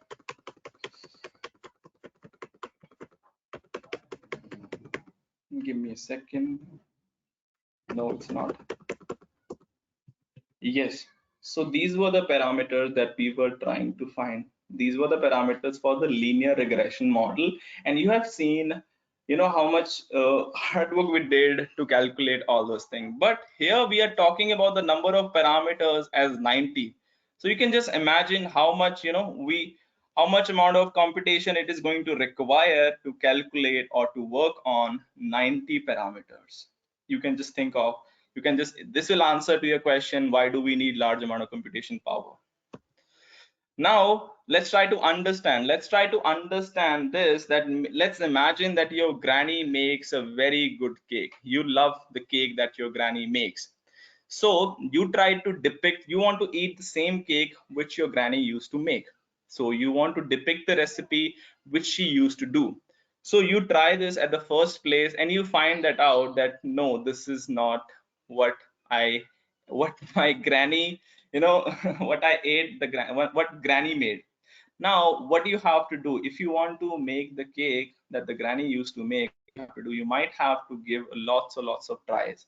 You have to tweak lots of things. You might have to add this amount of sugar. Maybe you have to keep the oven at this particular temperature.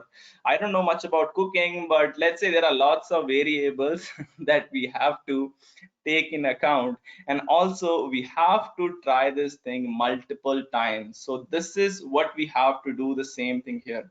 We have 90 parameters and we are going to calculate them multiple times, because first time we calculate them, then they will make a mistake, we go back, we update them, and so on and so forth. So this process continues. So you can imagine, the amount of computation it is going to require, and the time as well. We can deal with the time, but the computation is going to be a problem. So if somebody have idea about graphic cards, if you can go on Amazon, if you can search for the graphic cards, so you might be thinking, yes, I have a graphic cards, let's look for the price of a graphic card. Let's say we want to use the graphic card we thought of, and we say that we have a graphic card. It's NVIDIA GX something, GeForce 208 GTX. What is that model? GTX 200 something, I guess. 280, something like that. So let's see what is the price for it. Because it's not available on the Amazon. Let's try to look it. Oh, it's not there. So you can see it's close to 600 and close to $700. That's 7 multiplied by 7, that's around 50 to 60,000 in Indian rupees, 60 to 65,000. Now you might think that if I have this, I'll be able to do my I will able to train my machine learning model. But I would say that is not true. If you have this graphic card, that's good, but this graphic card is good for playing games and maybe watching 4K videos, recording 4K videos, rendering videos, and all that. But when we talk about training a machine learning model which has a very large amount of data, it's not going to work. Then what kind of graphic card do we need? What researcher used basically when they train their machine learning model? What Google used to train their machine learning model? So they use this NVIDIA Tesla K80. Let's see, NVIDIA GeForce Tesla. The first thing I get, Tesla GeForce. Yeah, Tesla P80, something like that. That's what they use. Let's check the price for this one.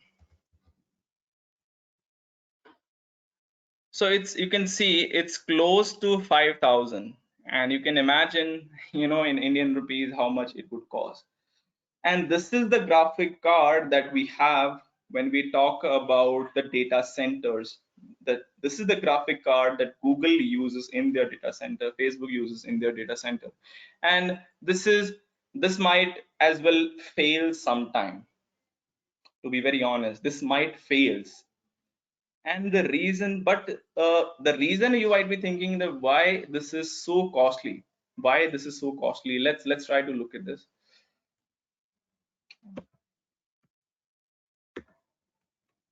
I have this example here. Where is that? Yeah, let's look at this way, that why this graphic card is so costly. The reason is because you might have heard of Bitcoin. So people are using NVIDIA K80 to mine Bitcoin. And as you can see, this is the share price of NVIDIA, and it is tracking exactly the share price of Bitcoin. So you can imagine there must be some correlation. Being a data scientist, that there is actually a correlation that we can definitely see. So that is why it is so costly. And even if you have one, it is not going to work basically. So you might need a lot of graphic cards like that. So that means that we don't, we never gonna train a deep learning model. It is just a, fascinating thing that we have heard of, and we never gonna work on it. I'll definitely answer to that question, but let's just wait for now. And we talked about the second problem, that is data points. That how much amount of data do I need when you say. So let's look at this way, that let's say that I have, in this case, I have 90 parameters to train my model on. For now, let's just say I have 90 parameters. Now, if I want to train my model, how much amount of data do I need? There is a rule that we have for it, and this is the rule is called rule of 10. What does it mean, rule of 10?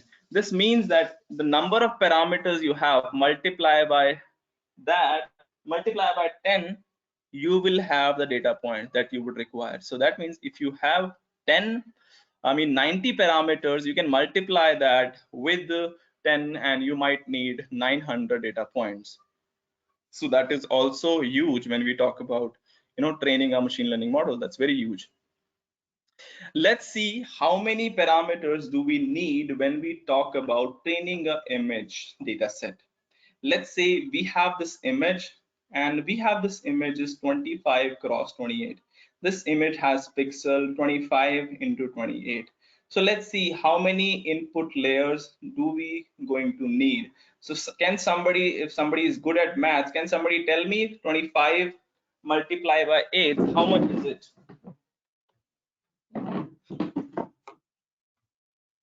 25 multiplied by 8, what is the value comes out to be?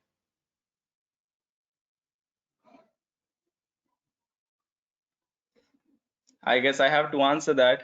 It comes out to be 700 basically.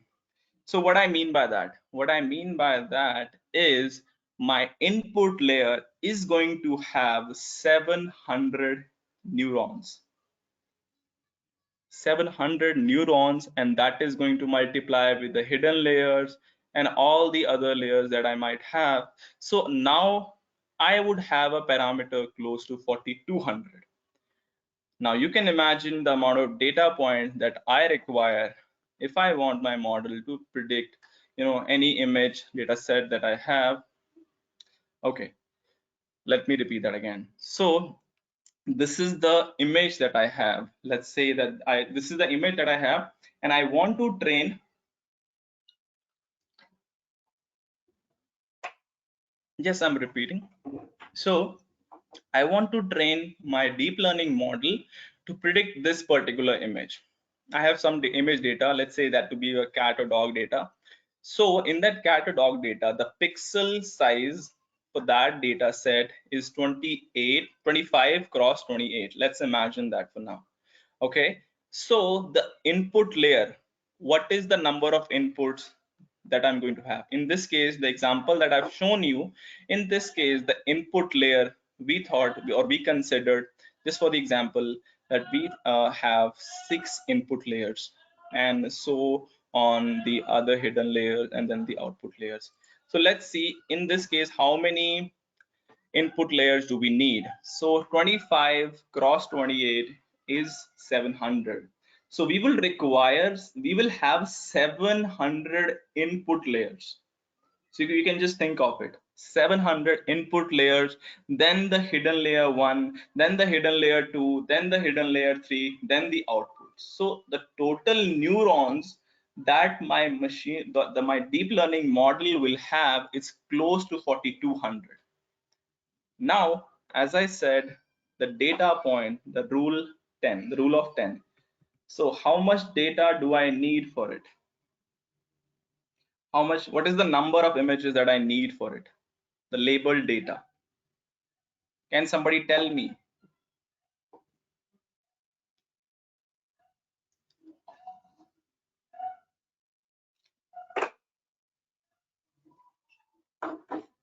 $42,000. What about the others? Why I'm not able to see responses today? Okay, so that was another problem. That means we require a huge amount of data. That is 42,000 images we need. 42? Yeah, 42,000. That's right. 42,000 images we need if we want to classify a model which has close to 4,200 parameters. And then you can think of the time that it is going to require to run that particular deep learning model, and also the computation power that it is going to require to run that particular model. That is again a problem.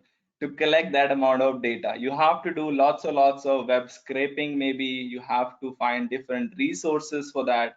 That is also a problem. Yes, it is very difficult to get this amount of data. So now let's imagine that let's imagine that we found the data. Then and only then, if we will have a training data set which is of close to 42,000, then we feed the data into a model, and then only then it is going to give me some output. Now this is the problem. Now you might understand why there is a problem. And now if I talk about how long it is going to take to train this particular machine learning model, it might take hours. It might take 10 hours depending on the GPUs, that the kind of GPU that you have, because you can imagine the model has to now learn 4,200 parameters, and it has to train one data point that it has, one image. It has to process that image through the 4,200 data points, and it has 42,000 data points. So you can imagine the amount of computation that it requires to train 4,200 parameters on 42,000 image data. You can just imagine that. And your computer or laptop that you have, it might not work. You might be thinking that my laptop is really good and it will work. The computer that I have, it's really good, it will work. It will not work for this amount of data if you want good accuracy of your model. And it might happen that first time you run your model, you get particular amount of accuracy, maybe you get 60 to 65% accuracy, then you might need to go back, you might need to rerun your model again. So that means that means the hero here, or one thing, GPUs, basically that's a plural that we need, not a single one. We need multiple GPUs to train our model, and we talked about this. So I've shown you the price of GPUs, I guess. So what you can do, instead of buying a GPU, what you can do, you can use the different cloud services that we have, Amazon Web Services, Azure that we have, Floyd Hub that we have. So you can use them. So they provide you some credits. Amazon provides some credits and to run. So let's say if we want to run a model for 10 hours, so maybe it costs you around 100 or 50 or $100, somewhere around that. So how long it is going to take, it is going to be your call, whether you want to use that Amazon Web Services or not. So trust me on this, the Amazon Web Service or any web service that you say, the amount of credit that you are going to get, they're going to run out very quickly. So that means that whatever we have learned, we won't be able to apply it. We won't be able to do any manipulation on the data. We won't be able to solve problem that we have, or that we can solve with the help of deep learning, because it's very amazing to use deep learning. It's very intuitive to know about, to train your model on that and to get the output. And it's very interesting to know also what exactly it is doing. behind the scene, what is exactly happening in the black box. So until you train a model, you won't know about that, right? It won't create the creativity in yourself that you want to know more about that. So that means we can't do it. Well, we can. There is always a solution for when we have a problem. There is always a solution for that. So I do have a solution for it. We can use Collab. Have somebody heard of Collab? Google Collab, the service that Google has provided. This is an open source project that Google have. So we can use Collab. So in Collab, we have the GPU setting. Are you guys familiar with the GPU setting that we have in Collab? No. So in Collab, you can use GPUs also. Right now, your Collab that you might open, it might be connected to a particular CPU on a cloud or somewhere, right? But what we can do, we can connect our GPU. This notebook that we have, it's just like a Jupyter notebook. It's just like the same. What we can do is we can connect the same notebook to the GPUs. Let's see. We have to. So everybody open this Collab on your PCs or laptops, whatever you're using. Can you open it up?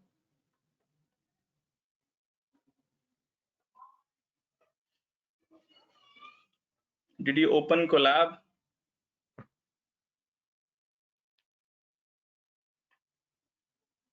Okay, great. So go to runtime. Everybody go to the setting runtime.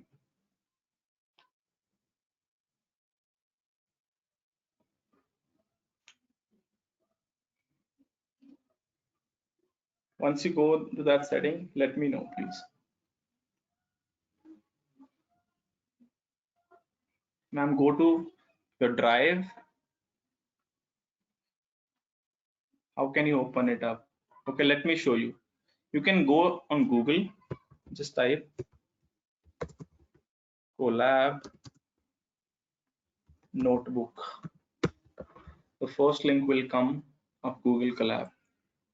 It does run on your Google Drive.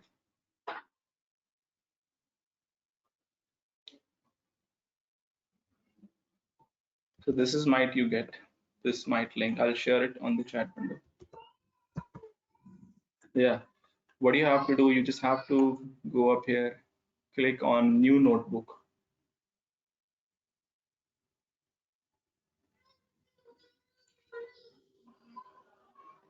Please do that. New notebook, create a new notebook. So once you are in your new notebook, you can give the name whatever you like. But the thing that I want to point you, just click on the runtime. Click on the runtime, please.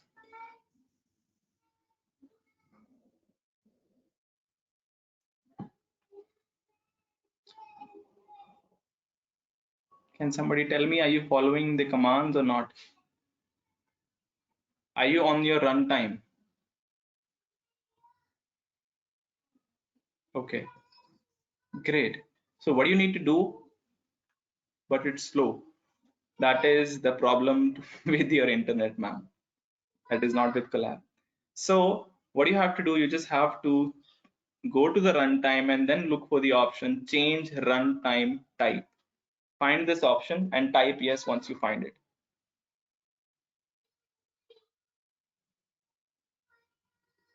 Do you see this option change runtime type? Great. Click on this option. Click on this option. This is the window that you might see, and it says runtime type Python 3. That's what we need. It says hardware accelerator. We need to click on it, and it might show you this option, GPU and TPUs. You can also use TPUs. You might need different settings for that, but you can obviously use GPUs. Click on the GPU, then click on save.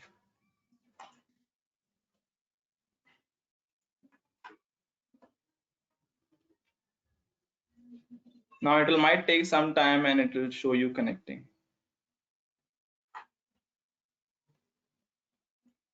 Now we have connected our notebook to the GPU. That means we can apply deep learning model on the data that we want to train. But training a deep learning model is very difficult, as I have talked about. It's very difficult. It's going to take a lot of time and a lot of resources, right? So what is there a way out to that? Is there any other way that we can solve this problem? Do we have some solution? Do we have some spell for that? So yes, there are some spells that we have for it. There is a zoo background that we have in which there are already a trained machine learning model that deep learning model that somebody have already trained on their GPUs, on their TPUs, maybe for 10 hours, maybe for 20 hours. Some algorithm might take hours in hundreds maybe. So they have open source those models. So you can go to this website Model Zoo and you will find different type of trained model on this website, Model Zoo. You can search for this website. If somebody is interested in learning more about models, you can go to this website, Model Zoo. You can type on Google and it will give you the pre-trained model. You can see the kind of model that you have.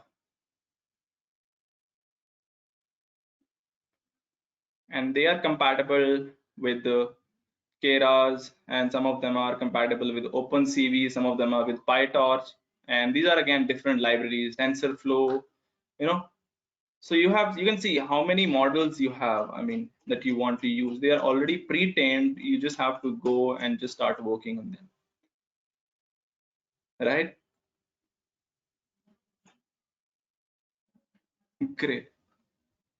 So we have model also, and we have another API which is developed by Google, which is also a library which has some reusable modules, machine learning modules and deep learning modules that we can use for for training our data set that we have, if you want to do some sort of manipulation or predictions and all that stuff.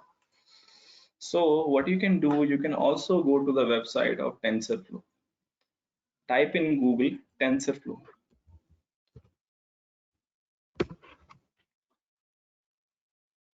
So TensorFlow is again an open source project that Google did. They have whatever the training they did with their models, they just open source them, so that for the people who want to use these different types of model. So you can go on this website. Once you scroll down, you will see they have a different data set. They have data set for beginners as well. Your first neural network, if somebody want to train their first neural network, they can go and try out this neural network, which is this one that we have. Scroll it down and here we have, they are talking about the let me see, they are talking about the data set of MNIST data set. This is a data set, MNIST fashion data set basically. Now let's see how many images this data set have. So this data set has close to 70,000 grayscale images. So grayscale, everybody familiar with grayscale, right?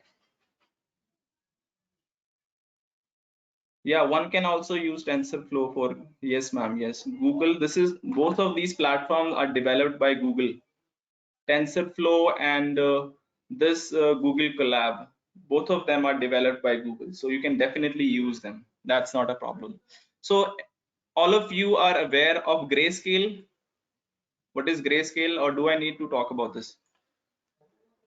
Everybody is? What about the others? Viduti, do you know about Grayscale? Preeti, do you know about Grayscale images? No. Okay. Preeti doesn't know. Okay. So basically, grayscale mean the images of black and white only. It has only two scale, black and white color. That's all. We are basically trying to reduce the number of pixels that we can have in the image. because if we will have, because as I said before, we have close to 259 to, yeah, 256, yeah, something like 0 to 255 pixels that we have in an image. I mean that this much different colors that we have. So we are trying to reduce it to, you know, to only 0 and 1s, that we could have 0 and 1s only, those values. So this data set, basically what does this data set have? This data set has 70,000 images. So somebody was saying that 46,000 is a huge number, it's very difficult to collect, and I said yes it is, but that's what you need if you want to train a deep learning model. And this data set has 10 categories, but 10 categories, and for those 10 categories, what they have done, they have collected the data set close to 70,000. And these are images, they are of resolution, they are of images of different articles of clothing, and they are close to 28 by 28 pixels. And you can see they have different articles for that. And these are the labels that we have. We have t-shirt, top, or trouser one. These are label, we are giving labeling to them. If it is t-shirt, it's 0. If it is trouser, that means our, now the slides that I've shown you, in that case we had only one output node or one output neurons. But this network which we are looking at, this data set, for that data set, the network is going to be a little complex, because the output, in the output layer we will have 10 layers, 10 output layers. Are you guys able to follow me? Because we have 10 categories. Are you guys able to follow me?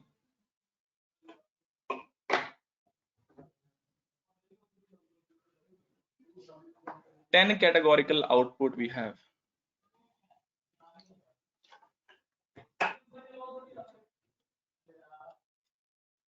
I mean, at this particular point, this is going to give us 10 probabilistic. Maybe, this is going to say this is t-shirt, this the other, then there will be other point we have which is going to say this is trouser. 10 the model is going to predict 10 different variables. Just try to understand that. Hang on. And then based upon the probability, whichever of these variable that we have a higher probability, we are going to say that this item or this image that you are feeding into the system, it's this image. It's belong to this class 1, maybe the class of a trouser, this belongs to the class of a pullover, this dress, and so on and so forth. So they have defined the classes in this way. Then this is the shape of our data, that the trained data, what they did, basically they have 60,000 images for the training, and they kept 10,000 images for the testing purposes. They are going to train their model, they are going to show only 60,000 images to the model, to the deep learning model. Rest of the 10,000 images, they're gonna keep them for the testing purposes, so that they can check how accurate their model is, basically. So with length, we are just checking the number of data points that we have. Then this is how the train labels are stored. We have an array which is storing the labels 091509 for them. These are the values that we have for them. Now this is again the test images dataset that we have, on which we are going to perform the testing. This has close to 10,000 images, and if we go and check the length, it's 10,000. Now first of all, before feeding the data into the system, the most important step, if I talk about machine learning or deep learning, is the pre-processing of the data. There has to be some sort of pre-processing. So pre-processing before the data, if you inspect the first image in the training set, you will see the pixel value fall in range 0 to 255, right? So we can see this is the image that we have. This is the first, any image that we are trying to plot. This is maybe the image that I have in the training image data set. This is at the 0th index. So this is what it looks like. So this is how the pixels values are assigned. You can see in the graph, basically it has close to 250 or 255 values. You can see that. So scale these values. What we have to do, we are going to scale these values. We are going to reduce the scale from 0 to 255, we're gonna make it from 0 to 1 so that we can do better predictions. So scale these value in the range of 0 before feeding them to the neural network model. To do so, divide the value by, so what we're gonna do, we're gonna divide. It's a simple maths always. It seems complex, but it's always simple. So what we do, we just divide the training images by 255 and the testing images by 255, because eventually they will have some value to them. Maybe 255, maybe 149, maybe some values, right? So if we divide that by 255, so we'll get the values in the range from 0 to 1. Now, then after that, after doing this, to verify that we have done the same thing, to verify that the correct format that you ready to build and train the network, what we're gonna do, we're gonna check the first 25 image of the training data set and training data class and name below. You can check these images. So this is a figure plot that we are using. We are using the for loop for I in range, the range that we have. We are going to apply a for loop for this. We are only going to check 25 images. We are going to create a subplot, 5 by 5 subplot, 5 rows and 5 columns, and we are increasing this value, the first subplot, second subplot, third subplot, then so on and so forth. And we are not giving any value, we are just giving this sign on the x takes and y takes. This is what we wanted. Grid, we are also giving false. And now we want to check the image show. How we're gonna do? With the help of loop mcm. This is again a function that we have for it, and this is how you can, it is going to show me the class name, because I have created an object in which I have stored all the classes. If I go up, this is class name. So I am also going to print the class name below that. You can see yeah, class name and train labels. So this is the ankle boot. After reducing it is from 0 to 1, converting into grayscale, this is what it looks like.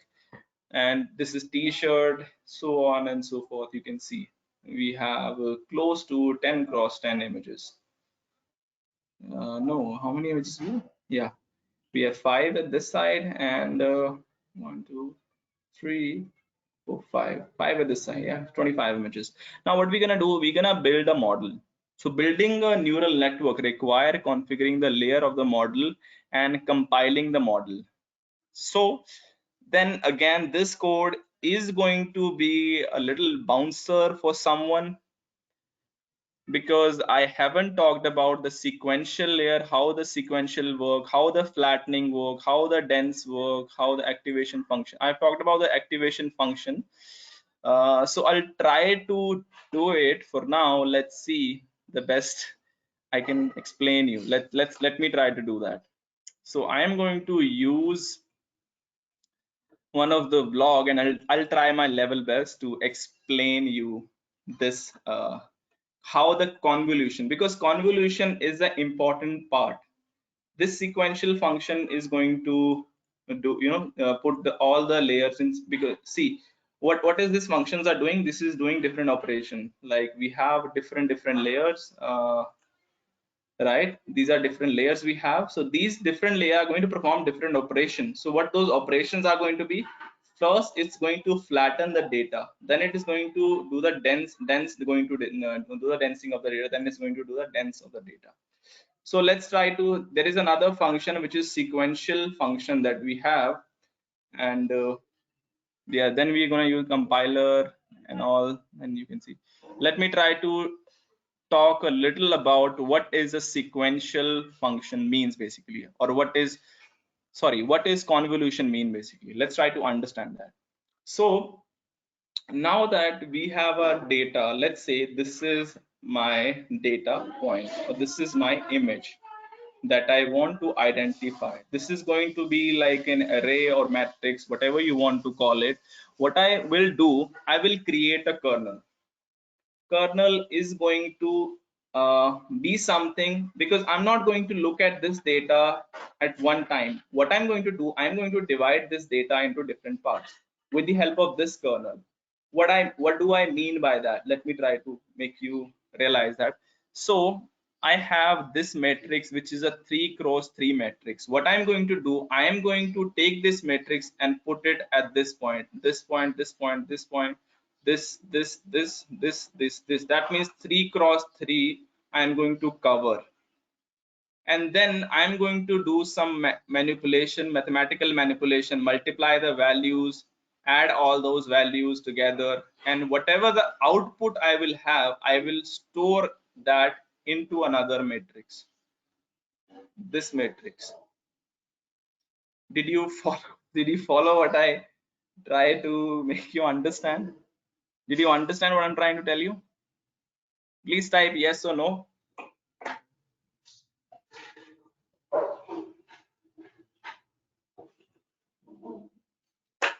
So basically what we are doing, basically we are trying to look into smaller details, basically, if somebody is not getting it. But sir, but yes, you have to, sir, because we got only one day to cover it, so that's why I'm trying my level best that I can.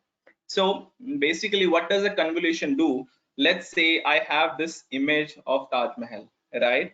So if I want to look at this image, what I can do, if either I can look at this image at one time, or what I can do, I can divide this image into different parts. First of all, I'll put a line here, I'll put a line here. Now this image is divided into 4 parts, but it is also, let's say, it's difficult for me to understand, but because the thing is that these are eventually, they're gonna be some values, 0, 1s or something. So what I want to make it more concrete, want to make it more easy for myself. So what I'll do, now that I have created 4 parts, maybe I'll created more parts of this image. By more parts, what I mean by that, I am going to have this kernel or this shred, you can this kernel or this matrix that I'm going to put at this particular point, and I am going to see that out. I'm going to look at that output. I'm going to store that output somewhere else. This, all the information which is stored at this point, I have put this information at a single point. That means I have reduced the information now. I've reduced the information. This large piece of information I have reduced into this information, into one number, because it will have some number here, some number here, some number here, it will have 9 numbers. So what I'm going to do, I'm going to multiply that number with some value, and then I'm going to add all those numbers and I'm going to put them in the output. Then what I will do, I will move this matrix by 1 column, right? Because let's see, I don't have a drawing here, so I could show you guys. Yeah, let's see. Now let's say that my drawing is very bad, so pardon me for that. Okay, so I'm gonna put this kernel at this particular point. So I will have some value 1 2 3 4 1, or let's go 0 1 0 1 0 1 1 1. What I'm going to do, I am going to multiply each of these value with some numbers. Let's say we are going to multiply with some numbers, and then I'm going to add all these values. I'm going to store that value up here at this particular point. This is going to be my first output. Then what I'm going to do, I am going to move this in this direction, one step at this direction. This is what I'm going to do. Now my second matrix that I will place, this kernel that I have, I might place it at this particular point till this particular point. Now these are the rows and columns that I have. 1 2 3 1 2 3 1 2 3. Now same thing I am going to do. I am going to multiply each and every value in this matrix, going to take a sum, and then going to store this value at another point, maybe somewhere here. Then again, I'm going to move it one step to this side, and this process continues. I'll move in this direction, then I'll move one step in the downward direction, then I'll have some value, and in the same way I'll have just hang on. Yeah, so in the same way I'll have some values at this point. So then what I'm going to do, I'm going to do the flattening. I'm going to flatten all those values. Now I have those values in the form of matrix. I'm going to flatten those values. I'm going to put them in single row, sorry, single column, maybe 1 0 1 0 1 0, right? In this form, then I'm going to apply some other operation on it, and then I'll have my output. So do you follow what I'm trying to make you understand? Do you follow that? Great. So this is what basically convolution is. Just give me a second. Okay, just give me a second.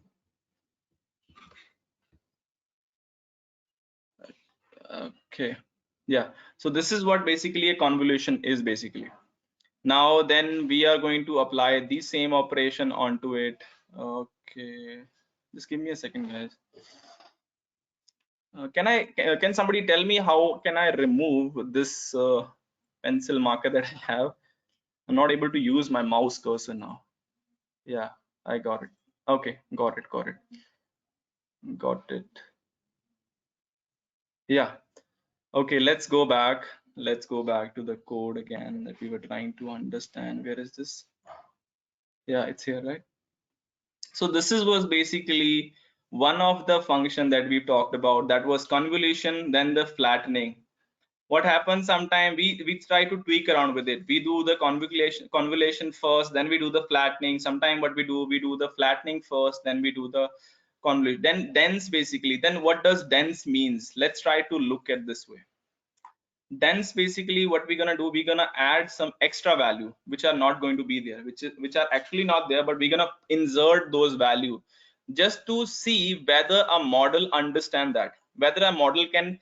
That means we are creating mistakes for a model, we are creating hurdles for a model, and we want a model to figure that out on its own, right? Just like maybe I ask you to solve a question, you gave me the right answer, then I said this is wrong, no, you did this wrong, then you will go back and you'll try to solve it, and you might come again, I'll say no, this is also wrong, this is wrong, I might say some wrong things, you go back and eventually you'll come up and you say this is the right method, do it. And these were all the errors that you were adding to my question, or whatever you can say that. So this is how these different operations are basically working. Also we have a few other things which we call padding. Padding are basically adding values to them, but let's not talk about that for now. I mean, it is going to be too much for you to grasp. So let's keep it simple. So let's say for now that we have these different functions which are happening by using Keras library, which is a code which is written for doing all these operations. I'm gonna have my model. So my model is going to make my predictions, right? Like the function that we have at the first place, yesterday that we talked about, the x squared plus 2x plus 5, that function that I'm talking about. So now I have that function. Now my function will make some mistake. You can also read this one, what it talks about. The first layer in this network, basically it's flattened, so it transformed the format of the image from 2-dimensional to 1-dimensional basically. So this is what I was talking about. If the image of this size, what we are doing basically, we are converting into a 1D. We are converting that image into 1D basically. That is what we are trying to do in the first step. Just hang on again. Yeah, so this is what the flattening function is doing basically. So think of this layer is unstacking the rows of pixel in the image and lining them up basically, one above one below the other, and so on. So this layer has no parameter to learn, it only reformats the data. So basically what it does, it reformats our data. Okay, so after the pixels are flattened, the network consists of sequence of TF Keras.layer dense. So the layer, these are densely connected and fully connected neural network. So the one that we have talked about, in which all the points are connected to the output. So that's a fully connected layer dense. The first dense layer has, so these are talking about the nodes, the input nodes that that I've shown you in the slides, right? First it will have 128 input nodes, Then what will happen for the second dense is going to have only 10 nodes. The last, where is it? Yeah. So the last one will have the 10 nodes. That's what the dense does basically. Now we have some input.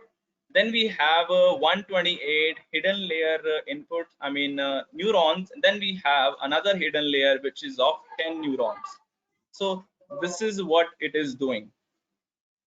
The dense layer 128 nodes, and the second last layer is the logit, an array of 10, and each node contains the score indicating the current image belongs to the class 10.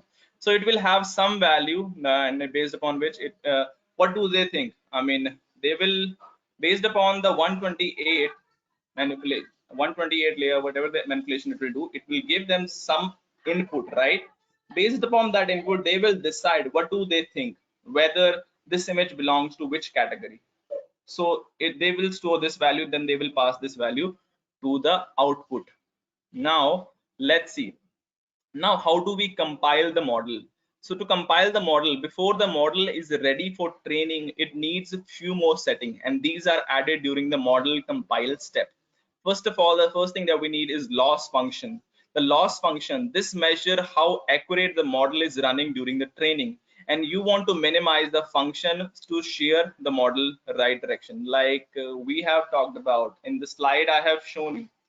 We were going to the minimal point by following the gradient descent. The same thing is going to happen up here. That's what we are trying to do. Now optimize, basically what is optimization is going to do. Let's look at this. So this is how the model update the, based on the data it sees the loss function. So based upon the data or the weights that I was talking about at the first place, the weights, it is going to update the weights based upon the loss or based upon the mistakes that it might create, right? Then we use matrix, some sort of matrix. So what does this matrix do? So matrix is used to monitor the training and testing step, and the following example use the accuracy fraction of the image that are correctly classified.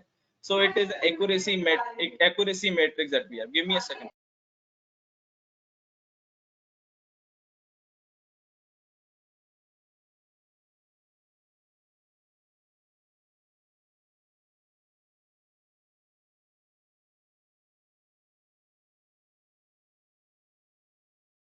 Okay, sorry guys, can you hear me? Okay. So what I was saying basically, so let's say this matrix that we have, it's going to give me some accuracy, that how well my model is doing basically. Okay, let's not talk about all these things for now. Optimizer, let's say this optimizer is improving my loss function for now. Let's assume this. Now what we're gonna do after that, then we're gonna train a model. So train the model. The training of the neural network model require the following step. How does this training start? Let's look at this. The feed the training data to the model, and in this example the training data, train images and the train label array. So we are feeding just like we did fit the linear regression with the x and y values. So what we are doing, we are providing the input, which is the images, then we are providing the labels. Then what we are doing, and the model learns the associate image labels, and you can ask the model to make prediction about the test set. If an example, when we import the test images array, then we can verify that with the help of test labels. So this is what the training is happening. If I go back and if I try to show you the slide, I mean, do you remember the code, right, that we wrote for applying the linear regression? We did the same thing for fit when we're doing the fit of the linear regression. You remember that? Or do I need to show you the model? Okay. Do I need to show you or not? Not this one. Can somebody tell me, do I need to show you the model or not? Yes, okay.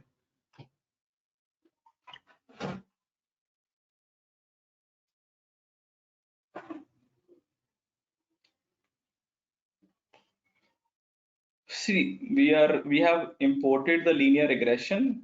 We have assigned it to the object, which is regression. What we are doing, regression dot fit. X is our input, Y is our output, right?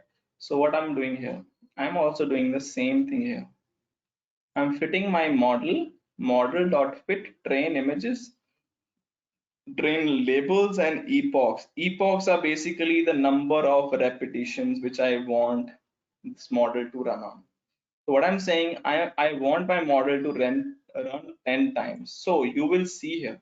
So the first time when the model ran, it gave me the loss as 0.499 and it gave me the accuracy of 82%. Then I go and I ran it multiple times. You can see the loss is decreasing and the accuracy is increasing. You can see that. Now we have a loss close to 0.23 and accuracy close to 90%. Now you can see the model train and the loss accuracy metrics displayed. So this is why we had the model, this accuracy, the metrics accuracy that we had. That's how we can identify what exactly is happening. Now, what we want to do, we want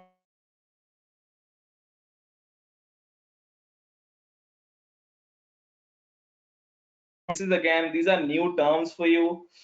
These are basically the evaluation techniques basically. Now, what I mean by that basically, now I am feeding my test images and test labels. Now, I have created a model.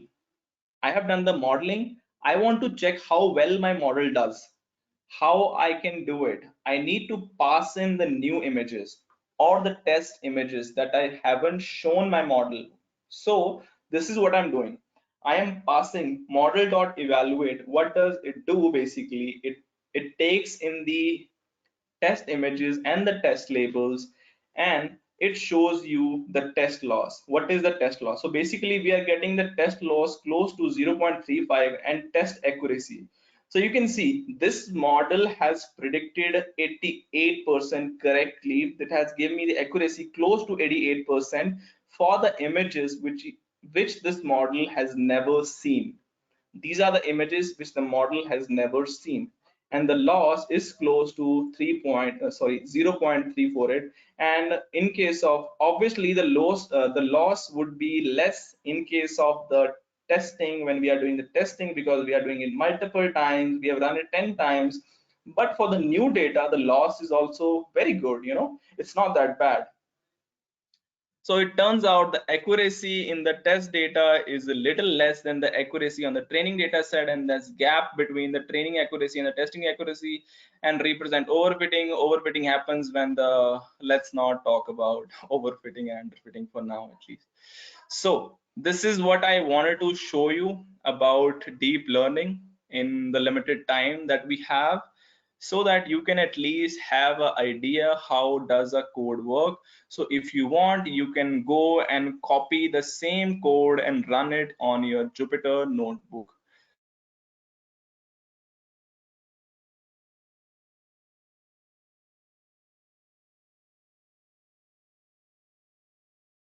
This is my Jupyter, this is my Google Collab notebook. So this is my Google Collab. What I've done, I have loaded this data. So this data is already available in Keras library. Keras library, they already have this data set, which is MNIST data set. So I have downloaded this data set and I have given these values as train X, train Y, test X, test Y. So I divided this, then I applied all these layers.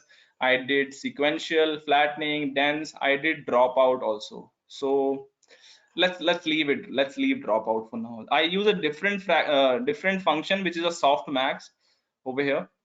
Then I also use the atom optimizer. I try different optimizer also, and there are different loss functions as well. The sparse, categorical, cross entropy, there are different functions. So when I did the fit and the model at the same time. So see how much accuracy I am getting. I'm getting close to the accuracy, 97%. My test accuracy is also 97, and my training accuracy is 97, and my test accuracy is also 97. My training loss is close to the 0.7 and is also close to 0.7. So then what I can do, I can go and save this model by model.ls. h file 5. This is a format that we use if we want to save the model. So that's all that I have to say, I mean, from my side. If you have any question, you can go ahead and you can ask.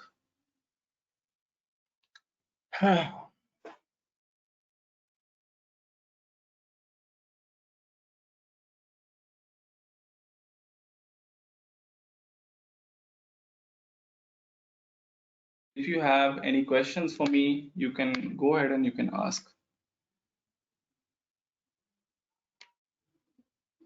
Thank you. Thank you, ma'am. I just tried, I can just give whatever best possible from my end. No, you don't require Jupyter.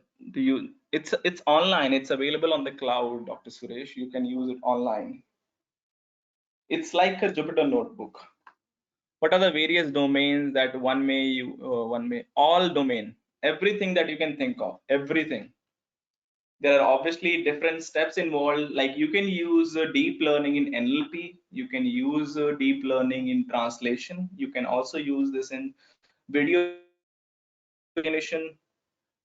Different sort of things you can do. Whatever thing that you can think of in your mind that you can do with a model, with the machine learning, you can do the same thing with deep learning. But do you want to do it? That's going to be a question that you need to answer yourself. Do you have that amount of data to solve that particular problem? And do you have that amount of time to run that particular model? If you have, I will say go ahead and do it. Image and video analysis, yes, we can do you can have a look at these different models which are present already, so you can go and read about them if you are really excited about deep learning.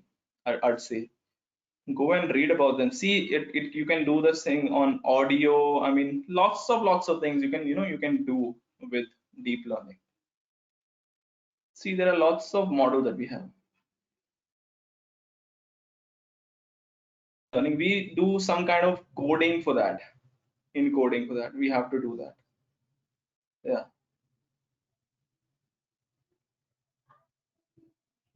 So somebody saying, okay, so we'll use Google Collab for deep learning. Yes, you can use Google Collab if you have large amount of data. You can run it at the GPU settings. The code might be little different for the GPU settings, so you need to make sure that you have the code which is related to. I had prepared this code also, but it's going to be very much for you for now if you ask me. So I think we should leave it.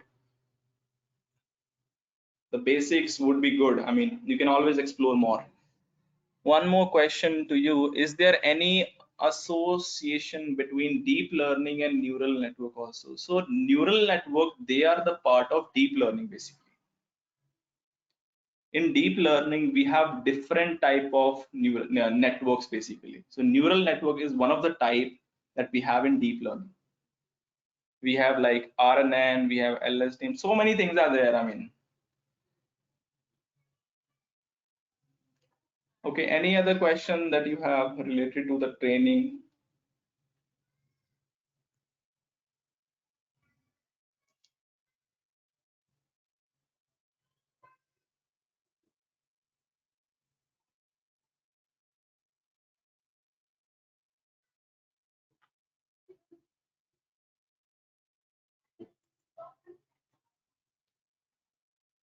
Thank you. That was my motto basically, just to give you little sneak peeks.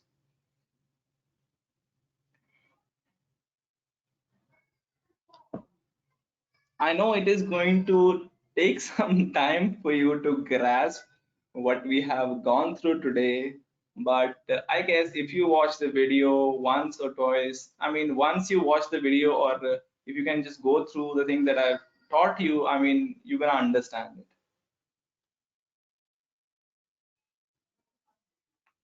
What is the role of deep learning in business? See, deep learning, we talk, we when we talk about deep learning, we can use deep learning in case of when we want to identify, crime maybe through the webcam also. There has been there are some countries which they are using deep learning to identify, to process their videos. You can Google up about it. They are processing videos, and if there is any unusual activity, then they will identify it. Also, you can use deep learning to maybe for the attendance system. You could have build a model. You could train your model and train it to recognize faces, and if it says the face, then it will mark it attendance. You can train your deep learning model maybe for the CCTV footage, different sort of things that you can do. And also we have one fellows here. His name is, so what was your name? And you were in lovely professional university. He's using deep learning for disease recognition, some kind of Alzheimer's disease, I guess. He has collected the data and he's in the stage.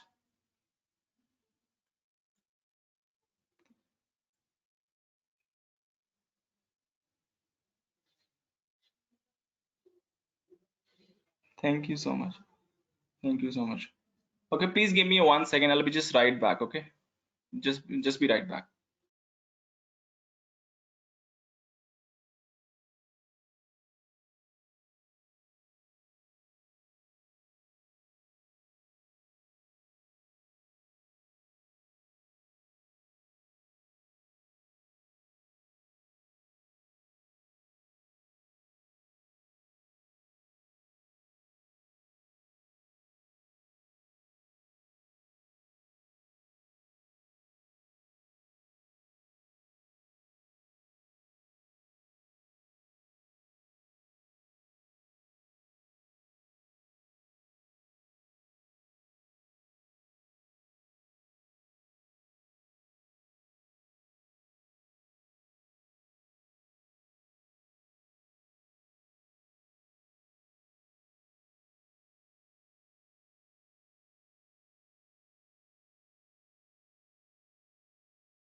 You there?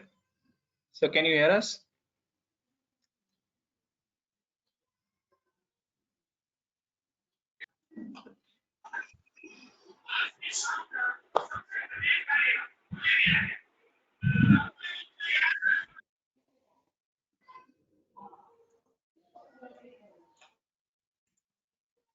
Just hang on.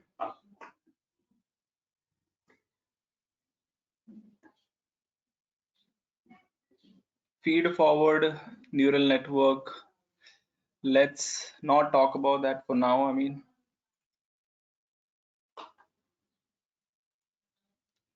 then there are a lot of things that will come into picture when we talk about feed forward and recurrent neural network. Lots of things will come in picture. Sir, Tableau is a forensic tool. How do you use Python with any tool machine? So basically the thing is that, so Tableau is a data visualization tool as per my understanding, and the limitation that we have with the tool is we cannot do much manipulation with those tools. Whatever functionality they have, we have to use that functionality as it is, right? And also it's a very good tool, I would say, but if you want to apply machine learning, you have to write your own code, you have to build your own modules and all that stuff. You have to do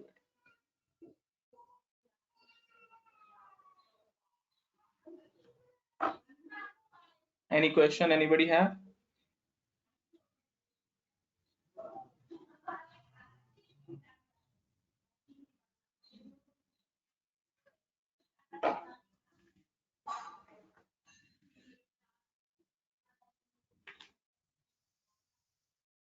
I mean, you should learn about Python first of all, I guess. And once you learn Python, then you can explore different fields, like about ML and deep learning. You can do that. You can use it for visualization. Any kind of data you have, you can use it for visualization. Python, I guess you can learn Python.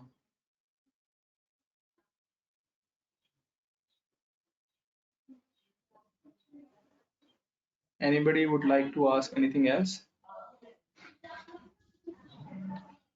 Anybody would like to give any inputs? Your feedback would be really appreciated. For MBA student, is it fine to learn Python? Yeah, it's fine for everyone. I mean, it's good to learn new things.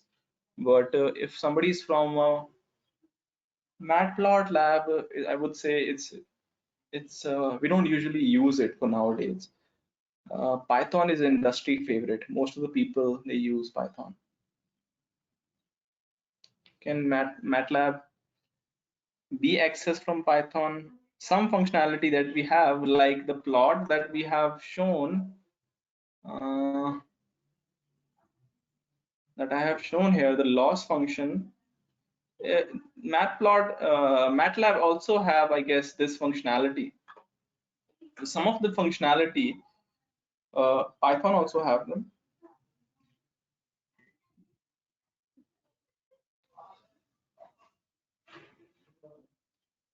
Yes, ma'am. Yes.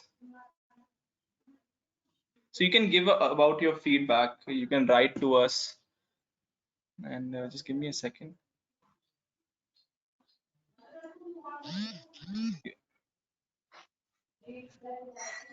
Okay, sir is here. Yeah, Nandesh, Yes, sir. can we have a few responses from the participants? Because Yes, this sir. is Yes. we are at the fag end of this program, so maybe we can have a few responses, few inputs Yes. from them, because these inputs, and with you being the hidden layer, so it can lead to some nice trained output. Yes, sir. Yes. So yeah, you can please unmute yourself and you can give out your inputs.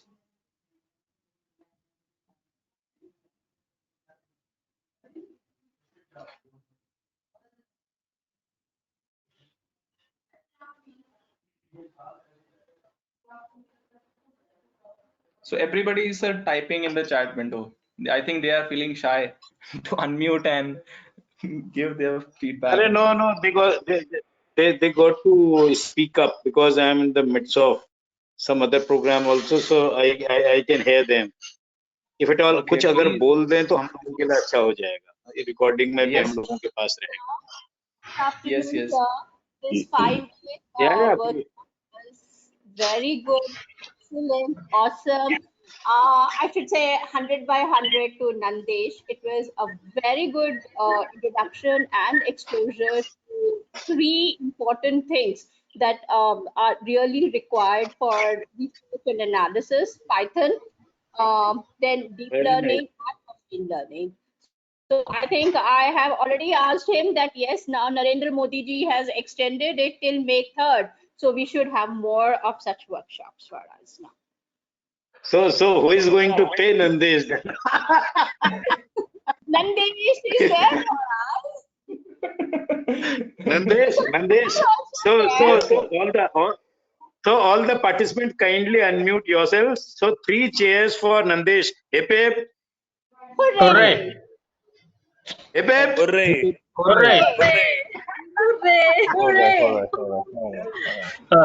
Sir, I am Thank you, LM1. everyone. Hello. Yeah, please, Mansa, please. Sir, I just want to submit that this was a very good workshop and there were hands-on as well. So as you were mentioning that we can extend this course for next this period of lockdown. So it is my humble submission that if hands-on workshop on these tools can be conducted, it will be very helpful for all the participants. The practical work. So, Pansab, what we can do, hello, Yes, sir. hello. Yeah, my request would be kindly shoot an email, maybe all of you. Please just write an email, write to us. Our mail ID is available with you all, this USAC ID, or you can write on my personal ID also, durgesh.pant@gmail.com. This is my mail ID. So you can write to me or to USARC that such a workshop is to be organized. Then we can request Nandesh, we can request Yogendra Bhai, Brillica, and all others, so that not only we can take some time from them, but we can organize, we can schedule the whole thing, during this second lockdown period. We can do that, Right. of course, and on the basis of the need, or as you rightly said, the kind of with tools and hands-on. So we can do that part. Yes, Right, but sir. we Thanks. definitely need response. We need So response. Yes. yes, we will give you this thing email request. Yeah, we will be needing that, because it is all a sarkari thing. It has been organized by Government of Uttarakhand. This is Science and Oh, Technology Department. So you can always appreciate the Science and Technology Department and users this effort, so that we can go on. Maybe we can have 2, 3, 4. Like we had 2 workshop. Again, we're going to have 2 more on different issues. It is on Vedic informatics. Soon we're going to come up with this thing. And on right, right, sir. 22nd again we have environment, other things, this is on life sciences. So in between we can again extension of data sciences, so we can have Right, especially deep learning. I am primarily interested in, and with project right, oriented deep learning. So the right, right, sir. title of this program would be, yes, more Right. responsive. I'll appreciate. Please go ahead. Hello, am I audible? Of course you are. Please go ahead.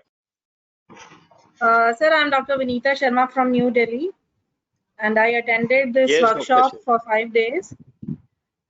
Yeah. And I would like to congratulate to the team that you have managed this workshop excellently. It is commendable. I have Of course, not thank you. attended such kind of workshop online.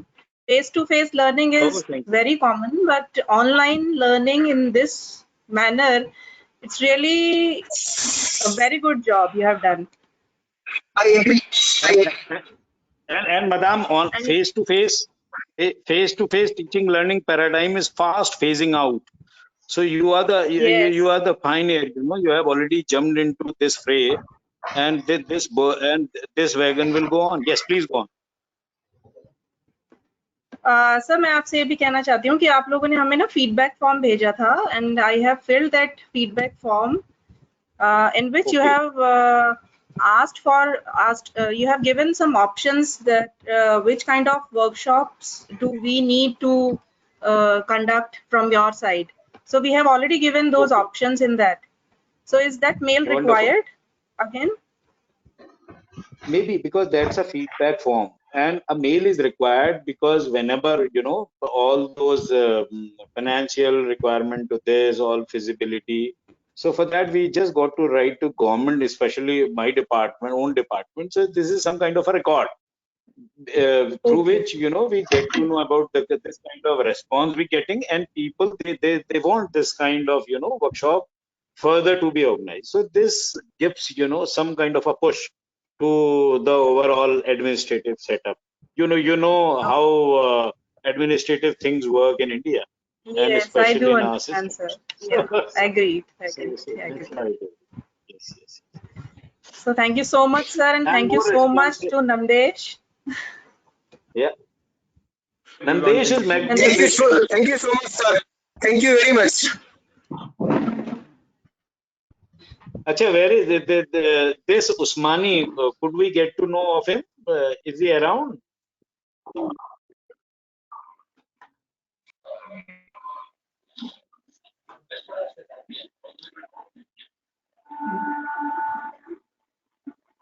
No, he is not possible. Yes, sir. I think he left. He left. Yes.